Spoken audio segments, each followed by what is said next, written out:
এটা এপল আৰু ফিজিক্সৰ মাজত এটা ধুনীয়া ৰিলেশ্যন আছে যে মই যদি তোমাক এটা এপল আৰু ফিজিক্সৰ এটা চেপ্টাৰৰ কথা একেলগে ভাবিবলৈ কওঁ তোমালোকে অফক'ৰ্ছ কোনটো চেপ্টাৰৰ কথা মনত আহিব গ্ৰেভিটেশ্যন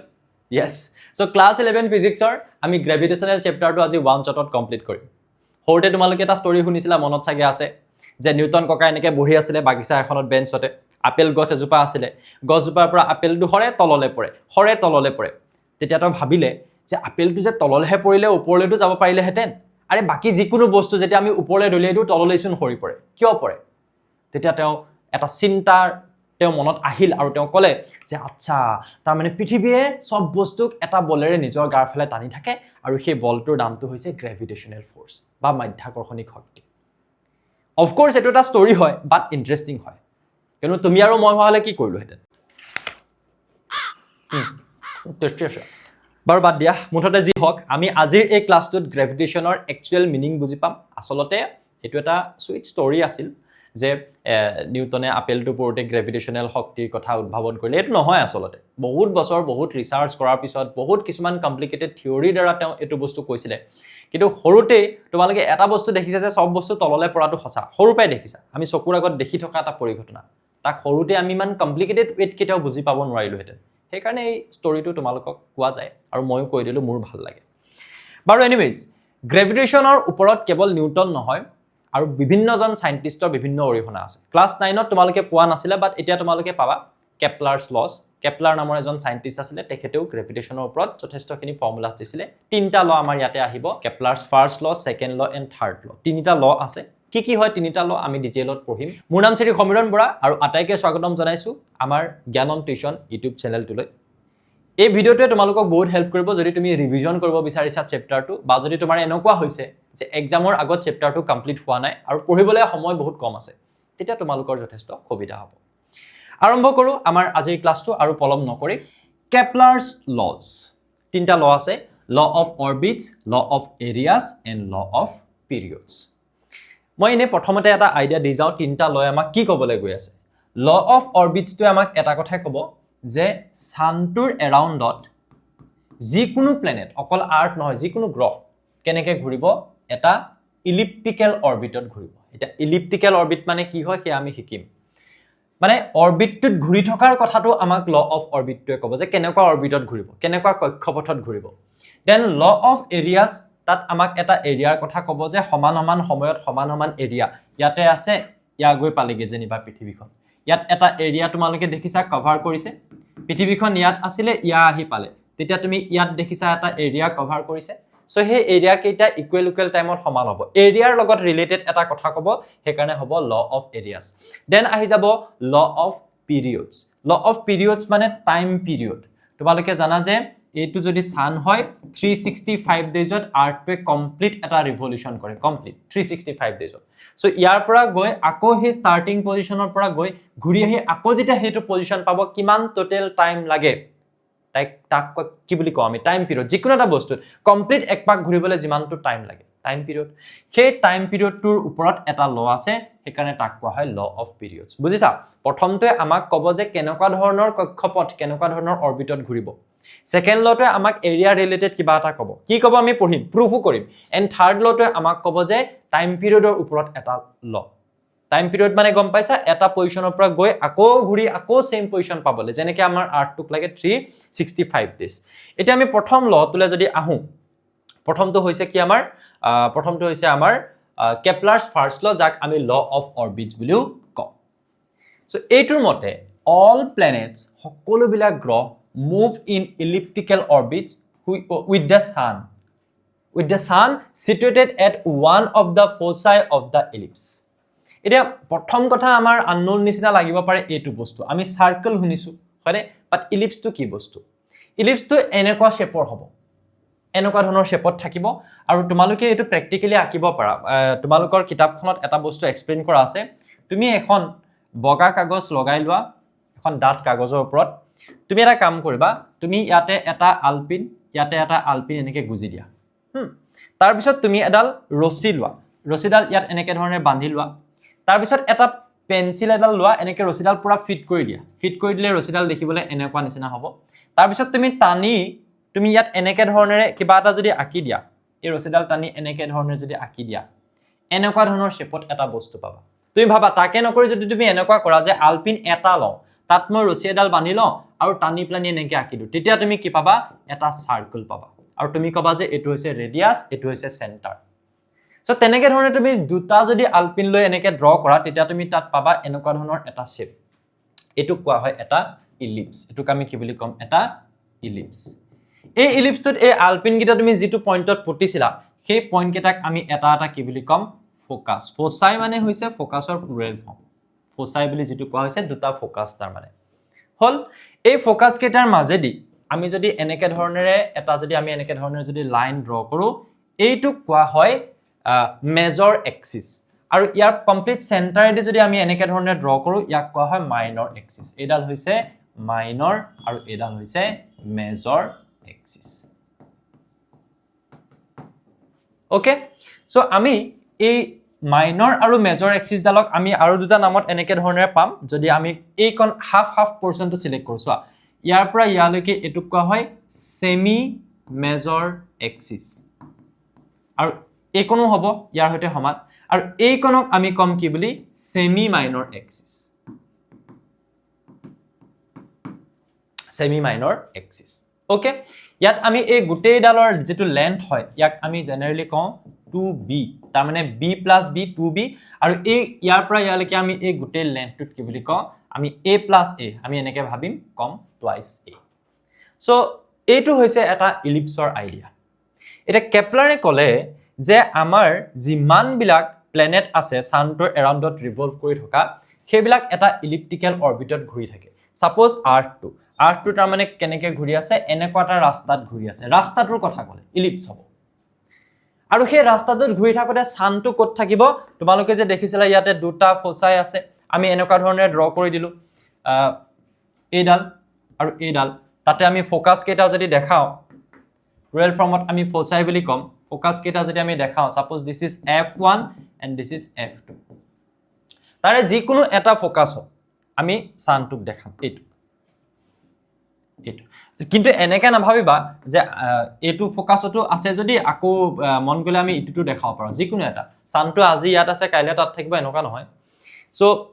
যিকোনো এটা ফোকাসত আমি কি কৰিম সানটোক ৰাখি বাকি এই যেটো ইলিপ্টিকেল অৰবিট আছে বা যেটো ইলিপস আছে হেতুক পাথ নিচিনাকে ভাবি লৈ তাত হেনু প্লেনেট বিলাকে ৰিভলভ কৰি থাকে তাতে এইকনক আমি কওঁ কি বুলি সেমি মেজৰ এইকন সেমি মাইনৰ এক্সিস এইটোই হৈছিল আমাৰ ফাৰ্স্ট ল ইয়াত দুটা বহুত ইম্পৰ্টেন্ট বস্তু দি থোৱা হৈছে তোমালোকে সোৱা the closest point is called perihelion and the farthest point is called aphelion তুমি সোৱা আৰ্থটো যেতিয়া ইয়াৰ এৰাউণ্ডত ঘূৰি থাকিব ঘূৰি আহি যেতিয়া এই পইণ্টটো পাবহি আমি যেতিয়া কোন গৰম দিন হয় আকো বহুত দূৰত যেতিয়া থাকিব আটাইতকে দূৰত তেতিয়া আমাৰ আটাইতকে মানে ঠাণ্ডা তেতিয়া আটাইতকে বেছিকে হ'ব ঠাণ্ডা দিনত আমি জানো যে আৰ্থটো সানটোৰ পৰা দূৰত থাকে আৰু গৰম দিনত ওচৰত থাকে সেই কাৰণে আমাৰ গৰম লাগে সো আমি সানটোৰ আৰু আৰ্থটোৰ মাজত এই ডিসটেন্সটো কেনেকুৱা ডিসটেন্স দেখিছো ক্লোজেষ্ট ডিসটেন্স এই যেটো পইণ্ট এই পইণ্ট যেটো পইণ্টত হি একদম ক্লোজ কে থাকিব এই ক্লোজেষ্ট যেটো পইণ্ট তাক আমি কি বুলি কওঁ পি ৰে বুজাও ইয়াক কোৱা হয় পেৰিহেলিয়ন আৰু যেটো ফাৰ্থেষ্ট পইণ্ট আটাইতকে দূৰত থকা যেটো পইণ্ট তাক আমি কি বুলি কওঁ এফিলিয়ন এ ৰে বুজোৱা হয় ইয়াক আমি কি বুলি কওঁ এফিলিয়ন সো এইখিনি হৈছে আমাৰ কেপলাৰছ ফাৰ্স্ট ল ই বেলেগ একো কথা কোৱা নাই ৰাস্তাটো কেনেকুৱা হ'ব সেই কথাটো কৈছে আৰু সেই ৰাস্তাটোৰ সাপেক্ষে সানটো ক'ত থাকিব সেই কথাটো ক'লে ওকে মেবি সবে বুজি পালো নেক্সট লৈ আহি যাও কেপলাৰছ সেকেন্ড ল যাক কোৱা হয় ল অফ এৰিয়াছ কি কয় সোৱা the line that joins any planet to the sun sweeps equal area in equal intervals of time একো বুজি পোৱা নাই আহি যোৱা ইয়াত আমি এতিয়ালৈকে গম পালো কি যে এটা বস্তুটো শিওৰ হলো ফাৰ্স্ট লটোৰ পৰা যে সানটোৰ এৰাউণ্ডত বা চাৰিওফালে আৰ্থটো কেনেকুৱা কক্ষপথত ঘূৰিব কেনেকুৱা এটা অৰবিটত ঘূৰিব যেহেতু এটা ইলিপস হ'ব ইলিপস কেনেকুৱা এনেকুৱা গম পালা ইলিপসৰ ওপৰত আইডিয়াটো তাৰে এটা ফোকাসত কি থাকিব সানটো থাকিব ধৰি লোৱা আৰ্থটোৱে এই পি পজিশনৰ পৰা পি ডেশ পজিশন গৈ পালে কিমান টাইমত ডেল্টা টি টাইমত এটা সময় লাগিলে সময় দুটা টাইপৰ হ'ব পাৰে সোৱা 2 ঘণ্টা আৰু 2 pm দুইটাই টাইম হয় কিন্তু ডিফাৰেন্স কি সোৱা সাপোজ from 6 to 7 pm বুলি মই কলো তেতিয়া তুমি ক'বা যে ইয়াত টাইম যেটো মানে ডিউৰেশ্যন যেটো সময়ৰ যেটো ব্যৱধান সেইটো হৈছে 1 ঘণ্টা তো তুমি এটো কৰিবলৈ কি কৰিব লগিয়া হৈছে 7 pm ৰ পৰা 6 pm তো তুমি মাইনাস কৰিব লগিয়া হৈছে মই যদি কওঁ 6 to 9 pm তুমি 9 - 6 কৰিব লাগিব তেতিয়া তুমি কি পাবা তুমি পাবা 3 hours হয়নে সো ইয়াত আমি দুটা সময়ৰ পাৰ্থক্যৰ দ্বাৰা এটা সময়ৰ ব্যৱধান পাওঁ পাৰ্থক্য লিখিলে আমি হতে ডেল্টা লিখো ইয়াৰ পৰা ইয়ালে গৈ পাবলৈ কিমান সময় লাগে কিন্তু যদি আমি 6 pm বুলি কওঁ 9 pm বুলি কওঁ এটা 2D পইণ্ট এটা টাইম হয় সেইটো বেলেগ এতিয়া ইয়াৰ পৰা যেতিয়া ইয়া গৈ পাব তেতিয়া মই কৰিম কি চাবা দেই line that joins any planet to the sun line join কৰিম কাৰ লগত sun টোৰ লগত কাক যিকোনো এটা প্লেনেট আৰ্থ লৈ দেখাইছো আৰ্থ নহয় বেলেগো প্লেনেট হ'ব পাৰে তুমি এই পজিশনটো থাকুতে sun টোৰ লগত এটা লাইন ড্ৰ কৰি দিয়া স্টাৰ্ট কৰিলো এইটো পজিশন পালে এতিয়াও ড্ৰ কৰি দিয়া কৰিলো এতিয়া তুমি চোৱাচোন কিমান এৰিয়া হি সুৱেপ কৰিলে ইয়াৰ পৰা ইয়ালৈকে তুমি তেতিয়া দেখিবা যে এইটো এৰিয়া কিমান টাইমত বুলে ডেল্টা টি টাইমত হে সেম টাইমত সাপোজ আৰ্থৱে এ পজিশনৰ পৰা এ ডেছ পজিশন পালে সেম টাইম দেই ডেল্টা টি টাইম আৰু ডেল্টা টি টাইমতে সাপোজ তুমি এনে কলা আৰু ফৰ এক্সাম্পল সাপোজ 10 আৱাৰ্স 10 আৱাৰ্সত যেনিবা আৰ্থটো ইয়াৰ পৰা গৈ ইয়া পালে তেতিয়া অকমান এনেকুৱা ধৰণৰ এক্সাম্পল দিও যেটো অকমান কেনেকুৱা নিচিনা লাগিব প্ৰ্যাকটিক্যাল নিচিনা লাগিব লাইক 40 ডেজ 40 ডেজ তুমি না ভাবিবা যে 40 ডেজত ইমান ডিসটেন্স গুছি যাব ফৰ এক্সাম্পল 40 ডেজত সাপোজ সানটোৱে ইয়াৰ পৰা গৈ এই পজিশন পায় ওকে আমাৰ আৰ্থটোৱে ইয়াৰ পৰা গৈ এই পজিশন পায় হি কিমানটো এৰিয়া কভাৰ কৰে কেনেকে গম পাম লাইন দুটা জয়েন কৰি দিম এইটো হ'ব এৰিয়াটো সেম 40 ডেজত সানটোৱে এ পৰা এ ডেছ পজিশন পালে আৰু আমি তেনেকে একে অথনিৰ নিচিনাকে আমি দুটা লাইন ইয়াত জয়েন কৰি দিলো এটা হল এইটো সানটোৰ লগত জয়েন কৰি দিব লাগিব কৈছে ন line that joins any planet to the sun যিকোনো প্লেনেটক সানটোৰতে জয়েন কৰা যেটো লাইন সেই লাইন গিটাই কি কৰিব sweeps equal area in equal interval of time equal time interval suppose সেই একে 40 ডেজত তুমি এই এৰিয়াটো চাইছা তেতিয়া তুমি এটা বস্তু কি দেখিবা গম পাইছা suppose তুমি কলা যে এই এৰিয়াটো হৈছে ডেল্টা এ তেতিয়া হলে এই এৰিয়াটো বেলেগ নহয় ডেল্টা এ হ'ব এগেইন তুমি 40 ডেজত যদি তুমি সোৱা এই পজিশনটোত আৰু এই পজিশনটোত তেতিয়া হলে তুমি কি দেখিবা যে ইয়াত 40 ডেজত ইয়াৰ পৰা ইয়ালে হতে যিমানটো এৰিয়া ই কভাৰ কৰিলে সেম 40 ডেজত বেলেগ এটা পজিশনৰ পৰা বেলেগ এটা পজিশনলৈ যদি যায় তেতিয়াও সমানটো এৰিয়াই হি কভাৰ কৰিব বুজি পালা তাৰ পিছত তুমি যদি আৰু এনেকেও ভাবা ন যে সাপোজ ইয়াত আছিল ইয়াৰ পৰা গৈ ইয়া পালে তেতিয়া ইয়াৰ পৰা ইয়ালে এটা লাইন জয়েন কৰা ইয়াৰ পৰা ইয়ালে এটা লাইন জয়েন কৰা এতিয়া যেটো এৰিয়া পালা হেতু ইভেন ডেল্টা এ হ'ব যদি তুমি একে 40 ডেজত ইয়াৰ পৰা ইয়ালে গৈছে বুলি কোৱা তাৰ মানে কি গম পালা যে ইকুৱেল ইন্টাৰভেল অফ টাইমত হি ইকুৱেল এৰিয়া সুৱেপ কৰিব বুজি পাইছানে বস্তুটো সো এইটো হৈছে আমাৰ কেপলাৰছ সেকেন্ড ল ইয়াক কোৱা হয় ল অফ এৰিয়াছ তুমি যদি ইয়াক প্ৰুভ কৰিবলৈ যোৱা এই লটো যদি তুমি প্ৰুভ কৰিবলৈ যোৱা তেতিয়া হলে তুমি এটা কাম ইয়াত কৰিব লাগিব ফাইনালি গৈ তুমি এটো বস্তু দেখাব লাগিব যে আমাৰ টাৰ্গেটটো এটো হল আমি ফাইনালি কি দেখাব লাগিব যে delta a by delta t is equals to constant ইয়াত with respect to time যেটো এৰিয়া কভাৰ হ'ব তাৰ যেটো ৰেশিও হেতু কনস্ট্যান্ট সেই বস্তুটো আমি প্ৰুভ কৰিব লাগিব ঠিক আছে এটো প্ৰুভ কৰিবৰ কাৰণে মই এইবিলাক মুহাই দিছো যাতে তোমালোকৰ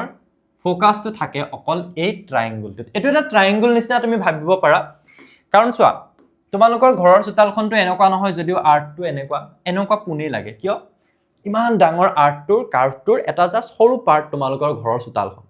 তেনেকে তুমি যদি এটা ইমান ডাঙৰ কাৰ্ভটোৰ এটা সৰু তুমি যদি ভাবা যে পি পৰা পি ডেছলৈকে খুব কম এটা ডিসটেন্স ট্ৰেভেল হৈছে তেতিয়া তুমি এইটো অলমোস্ট এটা স্ট্ৰেট লাইনৰ নিচিনাই পাবা তাৰ মানে বুজি পাইছা তেতিয়া তুমি ইয়াত এটা ট্ৰায়াঙ্গল পাই যাবা সাপোজ এটো এস এস পি পি ডেছ এটা ট্ৰায়াঙ্গল পাবা মই এটা বেলেগ একো নকৰো মই জাস্ট এই এৰিয়াটো উলিয়াম কিয়নো মই delta A by delta T constant দেখাব লাগে প্ৰুফটোৰ কাৰণে সো মই এই এৰিয়াটো মই উলিয়াবলৈ গৈ আছো দেই কি উলিয়াম সোৱা ডেল্টা এ কিমান হ'ব এৰিয়া এটা ট্ৰায়াঙ্গলৰ এৰিয়া কোনটো ট্ৰায়াঙ্গলৰ এৰিয়া ট্ৰায়াঙ্গল এস পি পি ডেছ কেলে ট্ৰায়াঙ্গল বুলি কৈছো গম পাইছা আমি যদি পি পি ডেছটোক অলমোস্ট এটা স্ট্ৰেট লাইনৰ নিচিনা ভাবি লব পাৰো কেলে ভাবিম স্যাৰ যদি ইয়াৰ পৰা ইয়ালৈকে ডিসটেন্সটো খুব অকনমানি এটা ডিসটেন্স কভাৰ হয় তেতিয়া তেতিয়া আমি ইয়াৰ পৰা এটা বস্তু লিখিম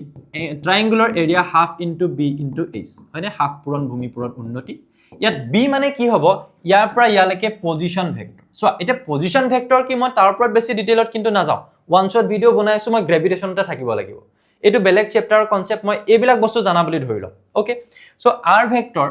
ক্ৰস এইচ ভেক্টৰ এইচ মানে এই হাইটটো এইকোণ কিমান হ'ব এইকোণ তুমি এতিয়াৰ বাবে ধৰি লোৱা যেনিবা এস ভেক্টৰ ইয়াৰ পৰা ইয়ালে যিমানটো ডিসপ্লেসমেন্ট হ'ল সাপোজ এস ভেক্টৰ কোনো অসুবিধা নাই তাৰ পিছত তুমি এটা কাম কৰা half into r cross s vector তুমি হৰতে এটা ফৰ্মুলা পাইছিলা s = vt displacement is equals to velocity into time এই ক্ষেত্ৰত তুমি কি বুলি লিখিবা s vector = v vector into delta t টো কি হয় ইয়াৰ পৰা ইয়ালে যোৱা টাইম v velocity ৰে গৈছে মানে কি এই প্ল্যানেটৰ যেটো টেনজেন্সিয়ালি তাৰ মানে আমি জানো যে সার্কুলার পাথ হক জেনকা পাথ হক এনকা পাথ এটা যদি হয় কার্ভ পাথ এটা যদি হয় তাত সাপোজ যিকোনো এটা বস্তু ঘূৰি আছে হা এই বিন্দুটোত আছে v velocity ৰে ঘূৰিছে সো velocity টো এই ডাইৰেকশনটোত ইয়াৰ স্পৰ্শক এটা ৰাখিব লাগিব এই পইণ্টত velocity কোনফালে হ'ব এডাল স্পৰ্শক আকিব লাগিব সেইটো হৈছে v ভেক্টৰ তাৰ ডাইৰেকশনটো নন স্টপ চেঞ্জ হৈ আছে সো এইটো ডাইৰেকশনত এই পইণ্টত থাকিব এই পইণ্টত এইটো ডাইৰেকশনত থাকিব এইবিলাক হ'ব velocity ভেক্টৰ ভৰবেগ বুলি এটা বস্তু শুনিছা তাক আমি মোমেন্টাম বুলি কওঁ সো p ভেক্টৰ ডাইৰেকশন কোনফালে থাকিব সেই v ভেক্টৰ ডাইৰেকশনতে থাকিব ওকে এতিয়া আমি এই v ভেক্টৰ মানে কি গম পাইছো ন যে আৰ্থটো কিমান ভেলোচিটি ৰে ৰিভলভ কৰি আছে সাপোজ সো সেই v ভেক্টৰটোৰ লগত আমি কিমান টাইম সেই ভেলোচিটি ৰে ইমান টাইমত কিমান ডিসটেন্স গৈছে হেতুটো s = vt আমি পুট কৰি দিও তেতিয়া আমি ইয়াত s ভেক্টৰ ঠাইত এটা বস্তু বহাই দিম কি যে v vector into delta t তুমি লাহেকে তোমাৰ প্ৰুফটোৰ ফালে আগবাঢ়িছা চোৱা ডেল্টা a তলত আছে ডেল্টা t তুমি ডেল্টা a তললে ডেল্টা t টো লৈ যাবা এতিয়া ওকে নেক্সট স্টেপটোত মই হে কামটো কৰি আছো চোৱা মই কি কৰিম এবাৰ এই ডেল্টা t টো এফালে লৈ নাচোন delta a vector divided by delta t এইফালে কি থাকিলে half into r vector cross v vector আকৌ তুমি এটা বস্তু গম পোৱা যে p ভেক্টৰ ভৰ আৰু বেগৰ পূৰণফল মাস আৰু ভেলোচিটিৰ প্ৰডাক্ট কি দিব মোমেন্টাম বা ভৰবেগ সো ইয়াৰ পৰা তুমি কি পাবা v vector = p vector divided by m নহবনে সিম্পল এটা বস্তু p ডিভাইডেড বাই m হলে v হ'ব সো v ঠাইত তুমি p cross m p by m টো বহাই দিয়া p vector divided by m হল এতিয়া তুমি এটা বস্তু পালা এফালে কি পালা গম পাইছা যে হাফ ইনটু এই ওপৰত পালা r ক্ৰস p আৰু তলত এটা বস্তু আছে যেটো হৈছে m m মানে কি হয় এই আৰ্থটোৰ মাস এটো কনস্ট্যান্ট হয় পৃথিৱীখনৰ ভৰটো হলনি হৈ নাথাকে হি যদি ঘূৰি থাকে এতিয়া চোৱা r ক্ৰস p মানে আকৌ কি বস্তু হেতু এটা বেলেগ বস্তু হেতু কোৱা হয় l ভেক্টৰ মানে আকৌ কি হৈছে r ক্ৰস p এটো কোৱা হয় angular momentum যেতিয়া আমি সোয়া ইয়াৰ পৰা ইয়ালে পজিশন ভেক্টৰটো আছে r ভেক্টৰ তাৰ লগত যেতিয়া এই পইণ্টত মোমেন্টামটো ক্ৰস প্ৰডাক্ট লৈ লম এই বিন্দুটোটো এটা মোমেন্টাম থাকিব ইফালে এই বিন্দুটোটো থাকিব এই বিন্দুটো থাকিব এই বিন্দুটোত আছে সাপোজ ইয়াৰ পৰা ইয়ালৈকে পজিশন ভেক্টৰ তাৰ লগত যদি মই ক্ৰস প্ৰডাক্ট লৈ লম মোমেন্টামটো তেতিয়া আমি যেটো বস্তু পাও তাক আমি কি বুলি কম তাক আমি কম angular momentum so আমি r cross p ঠাইত ইয়াত কি লিখি দিম angular momentum l vector divided by m so এইখিনি বস্তু তোমালোকক ধৰি লোৱা হৈছে যে angular momentum মানে কি জানা হা momentum মানে কি জানা এই বিলাক বস্তু হল so এই গুটেইখিনিৰ পৰা আমি ফাইনালি এটা বস্তু পালো যে delta a by delta t is equals to half into l vector divided by m sir আমাৰ টাৰ্গেট আছিল ইয়াক কনস্ট্যান্ট বুলি প্ৰুভ কৰা এতিয়ালৈকে হেতু হোৱা নাই হৈ গল চোৱা half to constant ধ্ৰুৱক একে থাকিব হাফৰ ভ্যালু বেলেগ কিবা নহয় 0.5 এ হ'ব মাস অফ দা আৰ্থ গুটেই ৰাস্তাটোত একে থাকিব গুটেই ৰাস্তাটোত আৰু যদি তুমি l ভেক্টৰৰ কথা কোৱা হেতু কনস্ট্যান্ট থাকে এইটো কোৰ পৰা কনস্ট্যান্ট থাকে স্যাৰ l ভেক্টৰটো কেনেকে কনস্ট্যান্ট হল যেটুক আমি কৈছিলো এতিয়া কি বুলি যে সেন্ট্রিপিটাল এক্সিলার সরি আমি কি বুলি কৈ আছো এটো angular momentum okay angular momentum so এই angular momentum to conservation of angular momentum ইয়াৰ পৰা এই বস্তুটো কনস্ট্যান্ট হয় এতিয়া এই conservation of angular momentum আমাক কি কয় যে angular momentum তো এই গুটেই ৰাস্তাটো চেঞ্জ হৈ না থাকে angular momentum তো একে থাকিব কনস্ট্যান্ট থাকিব সেন্ট্রাল ফোৰ্সৰ ক্ষেত্ৰত angular momentum কনস্ট্যান্ট থাকিব আৰু এইটো এটা সেন্ট্ৰাল ফোৰ্স হয় যত r2 এই ইলিপ্টিকেল অৰবিটটোত ৰিভলভ কৰিছে সানটোৰ চাৰিওফালে সেন্ট্ৰেল ফোর্স মানে কি অলপ পিছত মই ভালকে তোমালোকক কৈ আছো তথাপিতো ইয়াত থুলমুলকে এটা কৈ যাওঁ যে সানটোৰ ফাললৈ সদায় ফোৰ্সটো আছে আৰ্থটোৱে যি পজিশনতে নাথাকক লাগে তাৰ ফোৰ্সটো সদায় এই বিন্দুটোৰ ফাললৈ আছে নিৰ্দিষ্ট এটা বিন্দুৰ ফাললৈ আছে হেতু কোৱা হয় সেন্ট্ৰেল ফোৰ্স এই ক্ষেত্ৰত মোমেন্টামটো যেটো আমাৰ এঙ্গুলাৰ মোমেন্টাম হেতু কি হয় কনজাৰ্ভ হৈ থাকে ঠিক আছে একে থাকে তাৰ মানে চেঞ্জ নহয় ধ্ৰুব ইউ ধ্ৰুব পৃথিৱীৰ ভৰটোটো ধ্ৰুৱকে হয় কনস্ট্যান্টে হয় হাফ টু কনস্ট্যান্ট সো গুটে বস্তুখিনি যদি কনস্ট্যান্ট তুমি কি বুলি কবা হে তুমি কবা যে delta a by delta t is equals to constant ই আমাক এটোই বুজায় যে ইকুৱেল টাইমত ইকুৱেল এৰিয়া সুৱেপ কৰিব বুজি পালো এতিয়া ইয়াত এটা বস্তু কৈছে যে এই লটো আমাৰ কোৰ পৰা আহিছে এটা অবজাৰভেশনৰ পৰা আহিছে এটা বস্তু লক্ষ্য কৰি এই লটো প্ৰথমতে দিয়া হৈছিল যে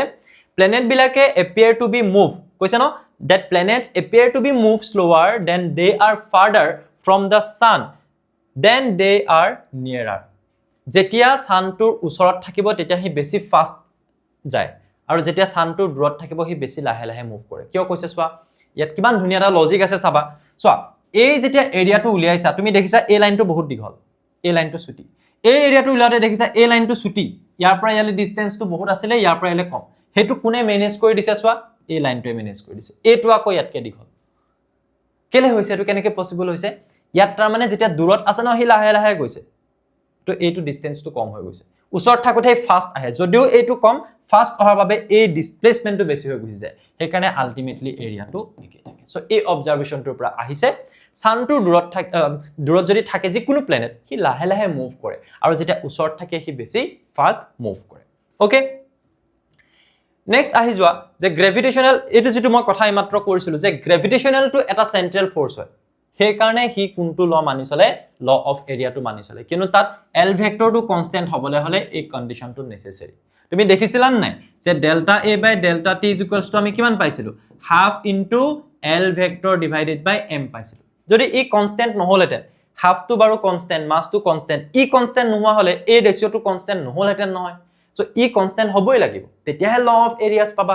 ই কনস্ট্যান্ট কিয় হৈছে কিয়নো ই এটা সেন্ট্ৰেল ফোৰ্স কি ফোৰ্স গ্ৰেভিটেশনাল ফোৰ্স আৰু সেন্ট্ৰেল ফোৰ্সৰ এক্সাম্পল যদি সোৱা এটা এটমত তুমি জানা যে সেন্টাৰত থাকে নিউক্লিয়াস তাৰ এৰাউণ্ডত ইলেক্ট্ৰনটো ৰিভলভ কৰি থাকে সো ইলেক্ট্ৰনটো জি পজিশনতে নাথাকক লাগে হি সদায় কোনফালে থাকিব চাবাচোন সদায় নিউক্লিয়াসটোৰ ফাললৈ থাকিব যেতিয়া তুমি সানটো এৰাউণ্ডত আৰ্থটো ঘূৰি আছে বা যিকোনো এটা প্লেনেট ঘূৰি আছে বুলি কবা দেখিছা বাইকৰ পা তেতিয়া তুমি দেখিবা যে সদায় সানটো ইয়াত থাকক যদি না থাকক সদায় কিন্তু সানটোৱে লগোৱা সানটোৰ যেটো ফোৰ্স লগাব বা আৰ্থটোৱে যেটো ডাইৰেকশনত এটা ফোৰ্স পাব সেই ডাইৰেকশনটো সদায় এই সানটোৰ ফালে এই নিৰ্দিষ্ট বিন্দুটোলৈ হ'ব এই নিৰ্দিষ্ট বিন্দুটোলৈ হ'ব সো সেইবিলাক হৈছে সেন্ট্ৰেল ফোৰ্স তুমি যদি ধুনিয়াকে চাব খোজা ইয়াত মই দেখাইছো সোৱা যে সেন্ট্ৰেল ফোর্স মানে কি হয় এটা force that acts on a particle or an object in such a way এটা পাৰ্টিকল বা এটা অবজেক্টৰ ওপৰত এনেকুৱা ধৰণে এক কৰা এটা force it always directed towards or away from a fixed point known as center of force ই সদায় এটা সেন্টাৰৰ ফালে এক কৰি থাকে ডাইৰেক্ট কৰি থাকে সদায় এটা সেন্টাৰৰ ফালে থাকে সো তেনেকুৱা ফোৰ্স যিবিলাক সদায় এটা নিৰ্দিষ্ট বিন্দুৰ ফালে থাকে তাক আমি কি বুলি কম central force the magnitude of the force depends only on the distance between the particle and the center not on the direction কোনটো ডাইৰেকশনত হেতু মেটাৰ নকৰে অকল কিহৰ ওপৰত ডিপেন্ড কৰি থাকিব distance between the particle and the center বুজি পাইছা এই পাৰ্টিকলটোৰ আৰু এই সেন্টাৰটো মানে ইয়াত সানটো পাৰ্টিকলটো এটো সেন্টাৰটো এই সানটো ইয়াত আমি অবজেক্ট বুলি কম পাৰ্টিকল বুলিটো নকও আমি planet attack suppose this is the object আৰু এই অবজেক্টটোৰ বাবে কোনফালে আছে সেন্টাৰটো ফোৰ্সটো থকা এই সানটো যত আছে তাৰ ফালে আছে সেন্টাৰটো এটো হৈছে সেন্টাৰ আৰু ইয়াত যদি মই ইলেক্ট্ৰনটোক এটা পাৰ্টিকল বুলি কওঁ হি কোনটো সেন্টাৰৰ ফালে আছে এই প্ৰোটনটো যেটো তাক সেন্টাৰ কৰি প্লানি কেন্দ্ৰবিন্দু হিচাপে কৰি তাক এনেকে ঘূৰি আছে নেসেসাৰি নহয় যে পাথটো সাৰ্কুলাৰে হ'ব লাগিব সেন্ট্ৰেল ফোৰ্স পাবলৈ হলে তোমালোকে ভাবিব পাৰা যে সেন্টাৰটো সাৰ্কুলাৰ এটাৰ মাজতে থাকে সেন্টাৰ তো কেনেকে ইলিপ্টিকেল পাথটোত সেন্ট্ৰেল ফোৰ্স মানে সেন্টাৰৰ ফালে থকা এটো বুজায় যে যিকোনো পজিশনতে যাতে হি নিৰ্দিষ্ট এটা পইণ্টৰ ফাললৈ থাকে হেতুই সেন্ট্ৰেল ফোৰ্স ই অকল ডিপেন্ড কৰিব এই পাথটোৰ ওপৰত ডাইৰেকশনটোৰ ওপৰত নহয় বুজি পাইছা এইটো আৰু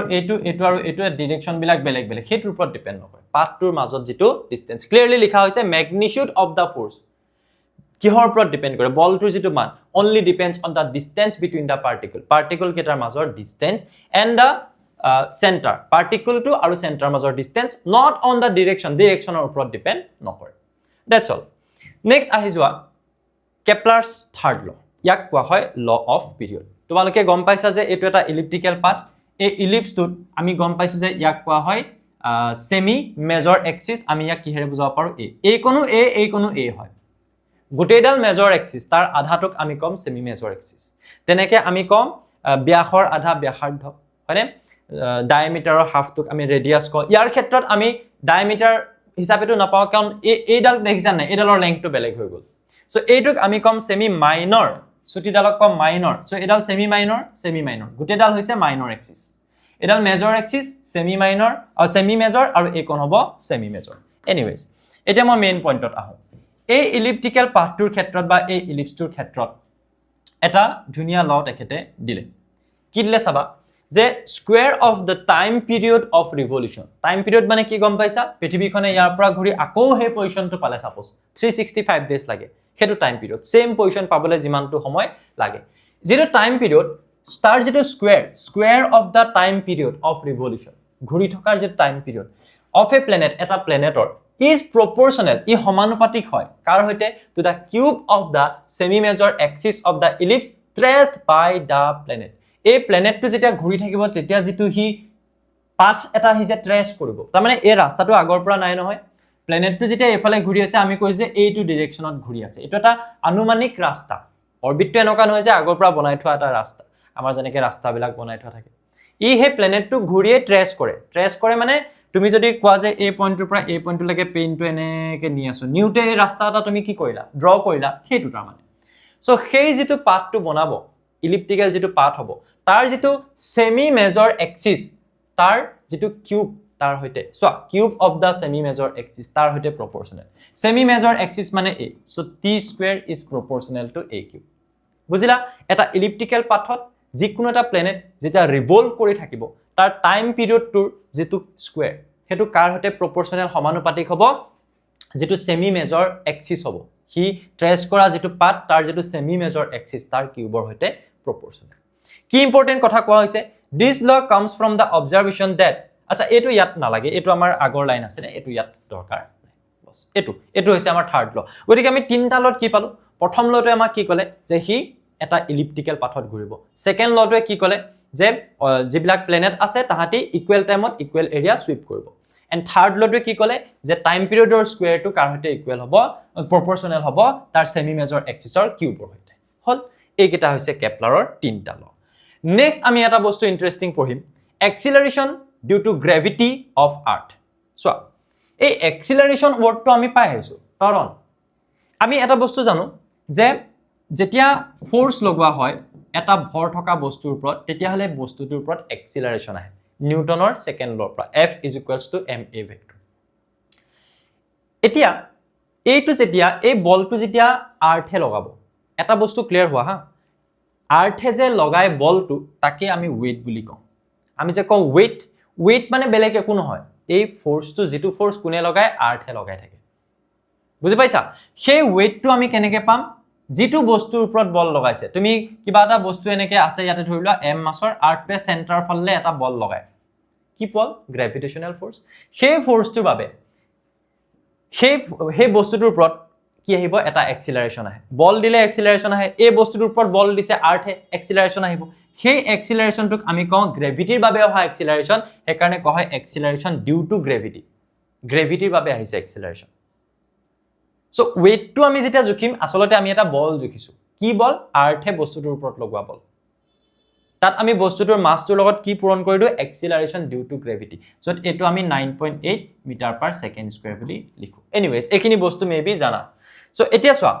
এক্সিলাৰেশন due to gravity of earth আমি তাৰ কাৰণে কোনো এক্সপ্ৰেছন আজিলৈকে ওলোৱা সকে নাই 9.8 মিটাৰ পাৰ সেকেন্ড স্কয়াৰ বুলি আমি লিখি আহিছো কোনো ডেৰিভেশন আমি কৰা নাই ফৰ্মুলা উলিওৱা নাই এতিয়া উলিয়াম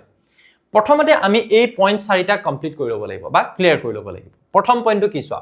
আৰ্থ can be considered to be the combination of large number of concentric spherical cell বুলি ক'লে তুমি ফুটবলৰ নিচিনা ইমাজিন কৰা সাৰ্কুলাৰ বুলি ক'লে তুমি খাৰু পাতৰ নিচিনা ইমাজিন কৰা 3 ডাইমেনশনালি ইমাজিন কৰিব লাগিব যদি স্ফেৰিকেল বুলি কোৱা হয় ওকে So, আমি আৰ্টটো কেনেকৈ কনসিডাৰ কৰিব পাৰো combination of large number of concentric spherical cells with the smallest one at the center and the largest one at its surface. প্ৰথমটো কথা হল এইটো যে আমি combination of large number of concentric cell বুলি আমি ইমাজিন কৰিব পাৰিম কনচেন্ট্ৰিক সেল মানে কি হয় যে এটা কেন্দ্ৰবিন্দু লৈ এইটো এটা সেল এইটো এটা সেল এইটো এটা সেল এইটো এটা সেল এনেকুৱা এখুপামান সেল একেলগ হৈ কম্বাইনলি আৰ্টটো বনাইছে বুলি ইমাজিন কৰিব পাৰো ফুটবল এটা বহুত সৰু তাতকে ডাঙৰ একদম ইটোৰ পিছত হিটো জাপি আমি ডাঙৰ এটা ফুটবল সাপোজ পাইছো হল যত একদম সেন্টাৰত কি থাকে কৈছে with the smallest one at the centre আটাইতকৈ সৰু স্ফিয়াৰটো থাকে and the largest one at its surface আটাইতকৈ ডাঙৰ যেটো স্ফিয়াৰ হেতু ক'ত থাকিব সাৰফেসত থাকিব এইটো আটাইতকৈ ডাঙৰটো ক'ত থাকিব আটাইতকৈ বাহিৰত থাকিব বাহিৰটোকে আমি পৃথিৱীৰ পৃষ্ঠ বুলি কওঁ সাৰফেস বুলি কওঁ হেতু প্ৰথম point the total mass of the cell combined is just the mass of the earth mass মানে কি ভৰ যে পৃথিৱীৰ মুঠতে যেটো ভৰ হয় হেতু আমি কেনেকৈ পাম প্ৰতিটো সেলৰে স্ফেৰিকেল সেলৰ ভৰবিলাক যেটা যোগ কৰি গৈ থাকিম তেতিয়া আমি টোটাল মাসটো পাই যাম নেক্সট পইণ্টটো কোৱা হৈছে at a point outside the earth the gravitational force is just like as if its entire mass of the earth is considered at its center so কি বুলি কৈছে পইণ্টটো ভালকে মন কৰা আমাক কৈছে at a point outside the earth আৰ্থটোৰ বাহিৰত আমি সাপোজ এটা পইণ্ট ললো p আৰু এই p পইণ্টত কিবা এটা মাস আছে সাপোজ m হল এই যেটো পইণ্ট আছে আউটসাইড দা আর্থ যেটো গ্ৰেভিটেশনাল ফোৰ্স হ'ব সাপোজ আৰ্থটো ইয়াকিটা গ্ৰেভিটেশনাল ফোৰ্স লগাব তো ফোৰ্সটো কোন ফালে লগাব ইয়াৰ সেন্টাৰৰ ফালে লগাব সো এটো কেনেকুৱা হ'ব জাস্ট লাইক এনেকুৱা ধৰণৰ হ'ব as if its entire mass of the earth is considered at its center আর্থটো যেন গুটেই ভৰটো সেন্টাৰতে ঠুক খাই আছে তেনেকুৱা হ'ব আৰু গ্ৰেভিটেশনাল ফোৰ্সটো সেন্টাৰ টু সেন্টাৰত থকা এটা ফোৰ্স আৰ্থটোৰ এই দখৰ পৰা তুমি ফোৰ্সটো নেদেখাও আমি কোৰ পৰা দেখাম আমি এনেকৈ ইমাজিন কৰিম যে গুটেই আৰ্টটোৰ যেন গুটেই ভৰখিনি সেন্টাৰতে আছে আৰু আমি সেন্টাৰৰ বাবে ইয়াৰ ওপৰত ফোৰ্স লাগিছে বুলি ইমাজিন কৰিম ওয়েটটো তাৰ মানে আৰ্টটোৰ সেন্টাৰ ফালে থাকে আমি কওঁ যে ওয়েটটো সদায় তলৰ ফালে থাকে তুমি পৃথিৱীখনৰ পৰা নিজক যদি বাহিৰলৈ উলিয়াই লৈ যোৱা বস্তুটো সাপোজ এই দখত আছে হিটো সেন্টাৰ ফালেহে থাকিব ওয়েটটো সেন্টাৰ ফালে থাকিব